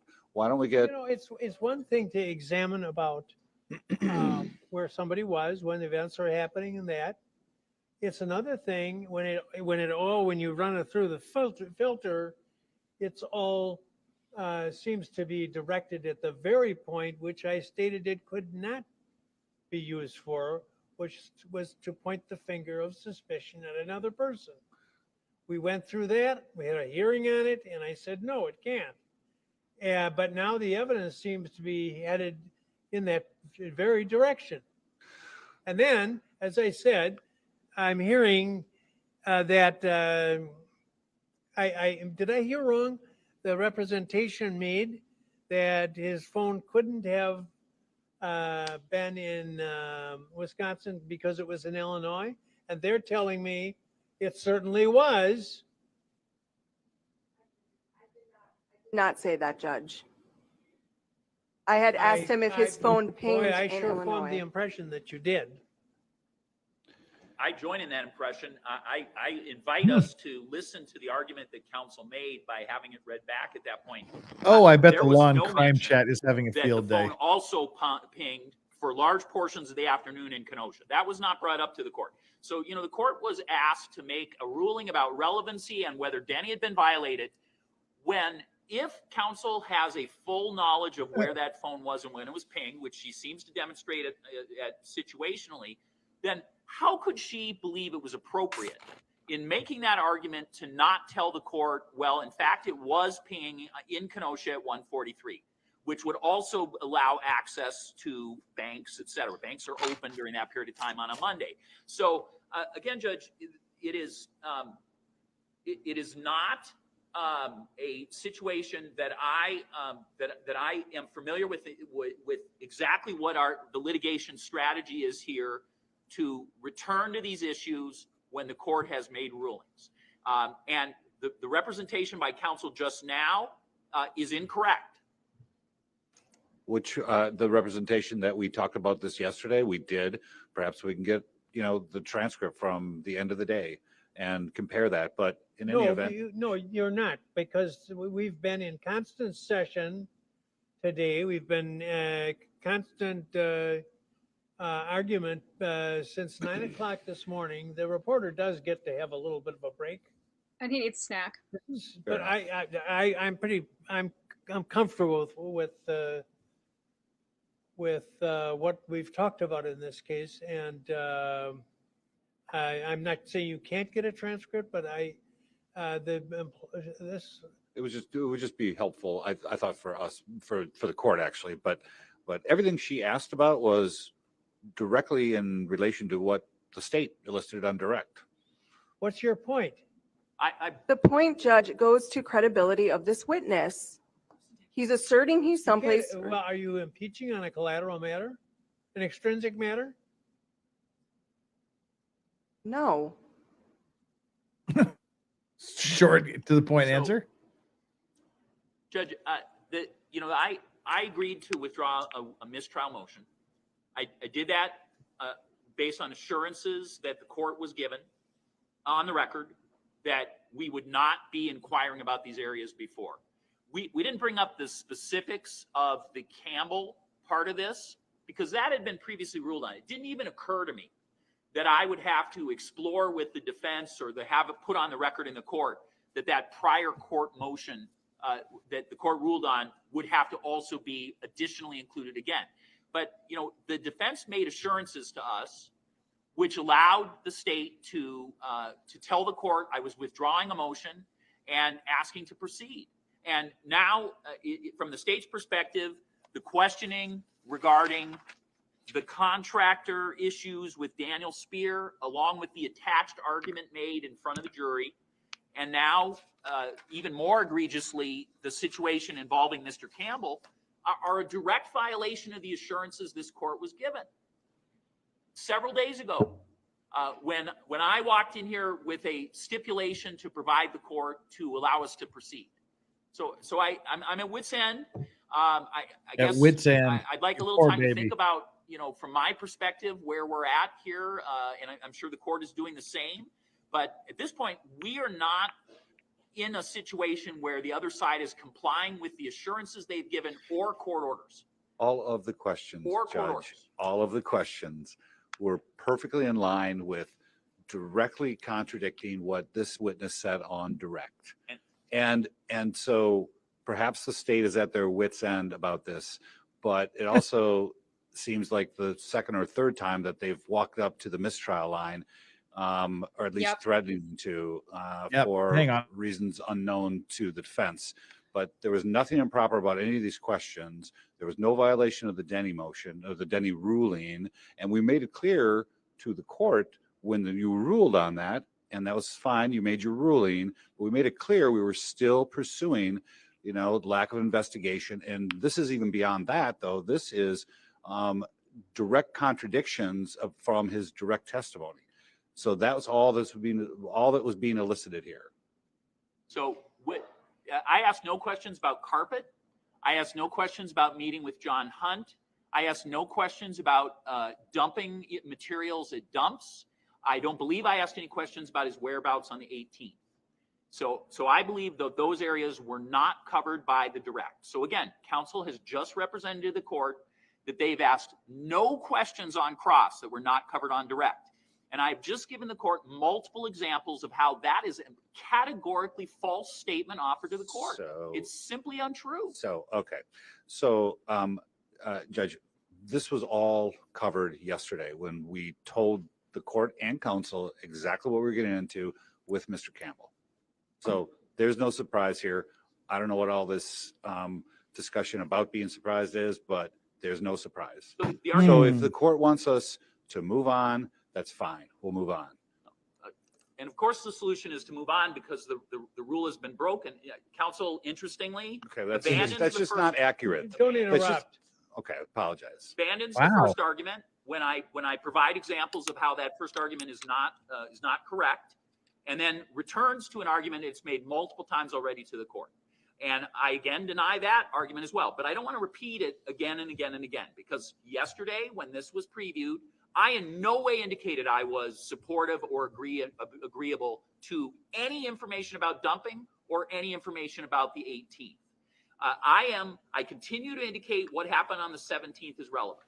Well, you can't Continue to have say that, and I things did being on the yesterday. 17th relative, This is things Denny, happening on the 19th and and again, it's 20th a being violation, relative, but and nothing on the court is not 18th even being hearing relative. correct argument from the opposition. It's my impression that it's in the Denny area and it was precluded by my prior ruling. Ah. So I'm not going to tell you what to do, but I will tell you that there have been rare occasions when lawyers have flagrantly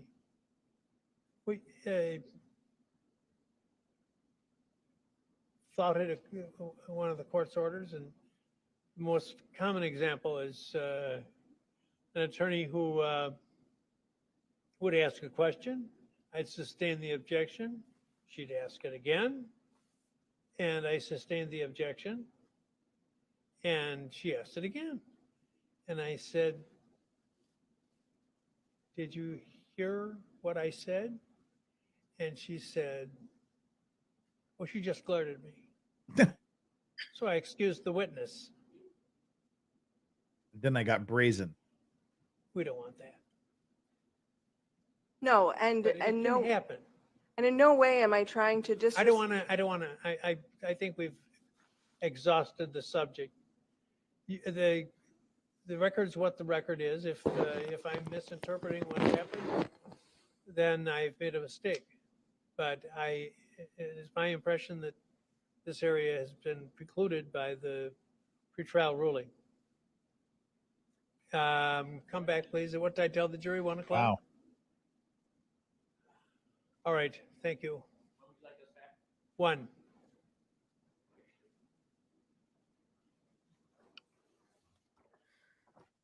Well, shit. Well. Yeah, okay. Completely Wow. disagree with Schroeder on that there. I do as well. Wow. Although the one thing I do have to say is that I'm not privy, and I don't think any of us are privy to the motions that were filed. Yeah, the earlier motions. So it's possible. So everybody in the chat is asking about Denny rulings and what that means. Maybe we can go over a quick explanation of that. I don't know if I'm the best person to do it, but basically, from what I understand, from what Natalie Wisco was saying and others were saying, if you are going to point the finger, I mean, you can say, hey, you have to say it wasn't my witness. If you say, yeah, you have to say it's not the defendant as a defense lawyer. If you say, yeah, it's the defendant, then you've lost your case. You can say it's not my client, it was somebody else. You can make that argument, no problem. But if I'm going to say it wasn't my client, it wasn't the defendant, it was Chandler Remington, if you point your finger at a specific person, then you have to do what's called make a Denny motion, which is you make a motion to the court to say, okay, I'm going to accuse this person. I'm going to accuse Chandler Remington of doing this. And then you have to go through the whole hearing. What's the evidence? Why would you say that? What would you do this? And then the judge would decide whether or not you're allowed to specifically point the finger at Chandler Remington. Is there enough evidence to do that or not? And they're saying that they already went through this with this guy, and the judge said, no, you can't point the finger at him. There's not enough evidence or whatever to sustain you pointing the finger at that particular witness. And that's what the Denny motion is, a motion you make so that you can specifically make an assertion that Aussie Overlaw'd, Hayden, or Chandler Remington did it, not me. Which, right, exactly. Depending on what the threshold is, seems really strange to me, because if you have to go through the whole process of doing a Denny motion, then theoretically, if you have enough evidence to point the finger at somebody, you've already created reasonable doubt, and therefore the defendant should be getting off. I think it's basically it's unfair to the prosecution because they're not prepared to argue whether or not a specific person did or didn't. right? And the problem with this case is that it's very apparent that there actually is sufficient evidence to show that people are being dodgy and sketchy about their whereabouts. And so I actually had a question about this that I'm curious if you guys as lawyers can answer. So when I'm watching this, what I'm thinking is, yeah, Skipper did it. Oh my God, my question just went completely out of my head. I'll come back to it. Sorry. I'm sorry. Well, let's burn through these last few super chats from like an hour ago. Lancelot 652 skinhead sus AF. It's about witness impeachment. Okay, go ahead. So my question is, essentially what the DA was arguing was that she can't go into this area specifically because it did not come up on direct. So on direct, he didn't ask questions about the carpet. On direct, he didn't ask questions about the landfill. My question is, in her questioning of that witness, when you go to, oh my God, I'm so sorry I'm having like this. Is it proper or improper for her to ask those questions if they don't come up on direct, because she's referencing this police interview? I mean, that's a technical question that I guess is up to the judge. I mean, you should limit your cross to the scope of what was covered in the direct questioning. The direct that exam. was the one part of what the DA was saying that actually did make sense to me. Like, if it didn't come up on direct, then she shouldn't be asking about it. Unless it's to impeach the witness for your credibility, character, whatever. Right. So it's where clear that fits, it's there are some points that are impeachable. There are some things about, what this guy's saying. Like, he comes off very evasive, very dodgy. The way he's answering questions, he's a very flippant attitude, and he seems to be saying like, "Oh well, I don't remember why I went over there." He's not trustworthy. I think it's proper for her to impeach him. So if something came up during his police interview that deserves to be questioned, should she not be allowed to ask about it? That's why we get Judge Schroeder's 35-minute explainations on these types of questions. Is it too complex of a question? Sorry, I didn't mean to interrupt the super chat process. No, I mean it's just one of those fact-specific things, I guess. It's like a case-by-case basis. Is it like a not very clear thing? Yeah, I mean, it's what is the evidence? Why is it being introduced? What's the point for trying to introduce it? Has the judge already ruled on it, like he said he's done in this case? I guess it was it's one of those things that the judge gets to rule on. Okay, well, I guess I was just curious about that particular element of the questioning. Lawyer answer depends. Yeah, exactly. I hate to say it, but yeah, exactly. That's fair. It depends. Ryoji Mata watching the prosecution get pissed about the evidence that they themselves entered is being used against them. Yeah, we did that. Mangs shebang / clerk chick issues in past with her ex, going after her boyfriends. I agree with you both. Many parts of her testimony did not make sense. She was just a weird witness. Serial shot dodger. My name is Joe. I swear I'm not Brandon. I swear I'm not Brandon is a troll, FYI. Dan Booze, who's the bigger beehole, this prosecutor or Creighton Waters? Oh, this prosecutor. Ooh, that's tough. You think this prosecutor? Yeah. Just my IWD. Have we gotten a "Don't Get Brazen with Me" or a story time with Judge Grandpa yet? Several of each. Several of each of those so far today. Jonathan, I left my phone for 20 minutes, so I'm sending this chat to tell y'all I'm still alive. Appreciate that. Thanks. Jonathan, safety check. Serial shot dodger. My name is Joe. Yeah, I'm 15 minutes behind as well. What's your percentage take on streams, factoring in business deductions? I think we're going top shelf with top shelf next FIF. No, 30%. Yeah, we're always top shelf. It's going to be a particularly good whiskey next FIF. We had a pretty good haul last time. Shop Soup, the same DA made a huge deal about Rittenhouse crossing state lines, and yet here they are like, nah, we're all good, bro, and it fits their narrative. Well, DAs have been known to shift positions when it suits them. Serial shot dodger. My name is Louis. What does a bottle of Louis the 13th cost in Korea? I don't know. I'm not a cognac drinker. I've probably had 2 or 3 drinks of cognac in my entire life that wasn't in a cocktail. We should tank one of those next month. I literally have no idea how much that would cost. I'll check into it.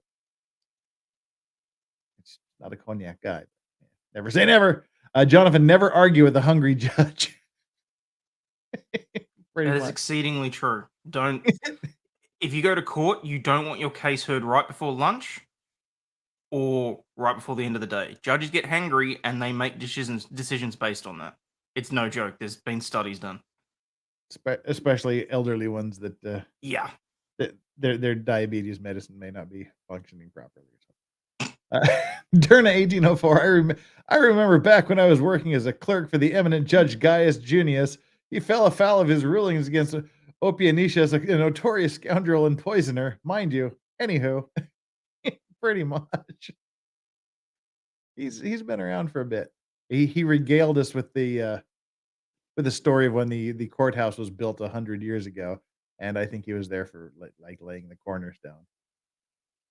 And Jonathan, don't get raisins from me. And catching us up is Ryoji Mata. Bad judge is completely bad as always. I think he's a great judge. I mean, he's been doing it for 40 years. He's not an idiot, but judges don't get things right all the time. No, Not and when they 100%. have cumulative mistakes and they make bad calls in a single case, you do see it, unfortunately. Generally, they're limited to 1 or 2 a case. There's been multitudes. Well, I think it's sort of exaggerated with Judge Schroeder here. I mean, ordinarily somebody says, blah, blah, blah, objection, relevancy, overruled. If the judge was wrong in overruling it, we just move on past. But where Schroeder takes 25 minutes to explain why it's overruled, he just sounds extra wrong. Yeah. Sure. At least that's what I think. That's like when he was saying that, oh, well, maybe we should move back to the traditional method of me just taking the objection and moving on. It's like, yeah, well, pretty much every other judge would. I get that you want to get everything on the record. I get that you want your, whatever reasoning for basis for appeal or whatever laid down for foundation, that sort of thing. But at the same time, it's not a great look. And liked it serial first. shot dodger. My name is Joe. Is Chandler married? Wouldn't you like to know? Hayden, are you open to an open relationship? I know Jeff is more. I know how Jeff the Mormon rolls. No, you don't. All 3 of these statements are wrong. Oh, wait a minute. And serial shot dodger. My name is Joe. You drank 5 different flavors of piss water. The first FIF. Yeah. Sometimes all at once. Yeah, that ain't ever happen again. Don't forget the neighborhood. Back to your roots. Cognac cognac is reasonable. I've just never been a cognac guy, so I have no idea what the price is at. Any of you want to answer any of that last question? No. Nope. Not really. There you go. All right. Well, that brings us up to date here. Hayden, there's really nothing to update you on. Oh, shit, really? Well, that's kind of how you left me yesterday afternoon. Fair. I should have taken more stringent notes. My apologies. Well, there's 30 minutes before they come back. Okay. Well, that's fine. Because what we have we're going to be looking at a video by Law and Crime. It's Just Mushrooms. A motorcyclist crashes after fleeing cops in a high-speed chase. Wow. And their top 7 moments that detainees tried to fight back in jail. All right, cool. Nice. Well, get yourself up and running, and we'll switch on over to you, and I'll give you what little update I can once we get over on your site, channel, whatever you kids call these YouTube things. Site. Yeah. Hey, I'm ping in Michigan. Me. Yeah. Yeah, that was a little absurd. That was like Judge Schroeder basically going like, oh, well, the GPS data doesn't matter. It's not important. It doesn't say anything. It doesn't mean anything. Like, if this witness actually lied and said that, like, he was only in Kenosha all day, but he went to Illinois in the morning, that's impeachable. So, I want to be clear about that. Like, I don't know what exactly he said in his interview, but Maybe we'll find out. I don't know. We'll see. Well, an unhung hero says, if you can drink fight milk, cognac can't be. No, I'm not saying cognac is bad at all. I'm just not a cognac drink. I don't drink brandy either. Not that they're bad. I mean, they're great in their place, but I've just never gotten to appreciate it. I mean, I've only been drinking wine for like 6 months. Cognac is an acquired taste. I mean, I'm not the biggest fan of brandy, but if somebody hands me cognac and says, this is all I have. Oh yeah. Well, I don't care if it's all they have. it. If somebody hands me anything, I'll drink it pretty much. I'm not saying it's bad at all. I just don't. I mean, whenever I go to the liquor store, whenever I go around, they look and go, well, I should buy a bottle of cognac, but then I don't. Fair enough. Because I have all set up. I'm going to head over now. All righty, we'll be there in just a flash. Awesome. All right, so what's going to happen now? We're going to wrap this up, and then we should be automatically fed over into Aussie Overlaw'd. Let me set that up so we can at least have a shot at doing it. YouTube is being willful. Sometimes they send you over there, sometimes they don't. Yeah, kind of a crapshoot. It literally is, and it is crap too. All right, so Aussie's got his stream set up. Let me go to my content section live. All right, let's edit this stream. We got to customize it. Go over to redirect, add the redirect. Aussie Overlaw'd. Save. Okay. Once I click this end stream, it is totally out of my hands. And we're ready to go over to Aussie Overlaw'd. You should be redirected automatically. The chances of that happening seem to be about 50%. YouTube just does whatever it wants to do. If not, there's going to be a little box up at the top of chat that says, hey, something's happening over on Aussie Overlaw'd. Check it out. And if that doesn't work, then you'll just have to do it manually. We've got about 25 minutes before court is scheduled to come back. I want to say a special thank you to my mods. You're doing some amazing moddy things. You're great. You keep the chat going. You keep everybody entertained. And we're going to shut down the Legal Vices like and subscribe poll. We currently have 1,545 people and 1,306 likes. I didn't check. Please make sure you get down there and hit the subscribe button as well. I'm trying to get to 36,000 really quick here. We've currently got 35,537. We just need like 463 more, and we can get to 36,000. So all of you that have not subscribed, please right now, before we send you over to Aussie Overlaw'd, pop on down there, hit the subscribe button, hit the like button, and make sure you also go to Twitter and go to Remy_legal, REMY_legal, to follow Chandler Remington, who is an amazingly wonderful person. She's great. She's got some great takes. Her Twitter is an absolute marvel of awesomeness. And Thank you, Jeff. you can't go wrong. And looking at the poll, this is like a pretty even poll here. We're kind of, there's no major standout. I crushed the like and subscribe button. 21% of you said I like the this is the loser because we like your poll. Maybe I should have spelled it POLE instead of POL. Maybe I would change the results. I crushed the like and subscribe button. 22% of you said like Lizzo off the high dive board. And also 22% of you said you'll hit the like and subscribe button because you're smarter than law and crime. And the winner with 35% of the vote, I crushed the like and subscribe button to prove that I'm not dead. There's the end of the poll. Another lame poll out of the way. And just for gigs, here we go. Kaiser Pineapple says, at Legal Vices, FYI tonight, 8:30 p.m. Eastern Standard Time, the second episode of my film and movie reel, Real Talk. Tonight we'll talk about how Hollywood hates your heroes. And all right, we're going to shut this down now and head on over to Aussie Overlaw'd. All right, Thank I'll see you you there. so much to chat. Chat is the greatest. The Legal Vices Vice Squad chat rocks. Thank you for all the likes you've given me. Thanks to the mods.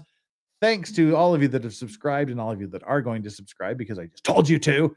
And as always, thank you to Chandler Remington, one of the great people out there, one of the standouts, one of the people we're trying desperately to convince her just to start a YouTube channel so we can hear more of her, see more of her, and enjoy more of our time with her. Well, in the meantime, if you guys subscribe, you can see me tomorrow morning on OJ Thursday, as it's our weekly OJ Simpson murder trial coverage, and that would be awesome. Please That's right. subscribe. Catch up That to reminds me. 36,000. Coming up, we've got OJ Simpson at 8 a.m. Eastern tomorrow, our weekly Thursday OJ Simpson stream. Then we'll do the this trial right after that. Friday, we'll do this trial. Monday, I have an event I have to go to. So there will be no Maritime Monday. We'll still do this stream. There'll be no Maritime Monday, but we'll make it a Maritime Tuesday. Monday will be shifted to Tuesday, but we'll still do the Anderson trial. With that note, we are out of here. Catch you over on Aussie Overlaw'd in 3, 2, 1.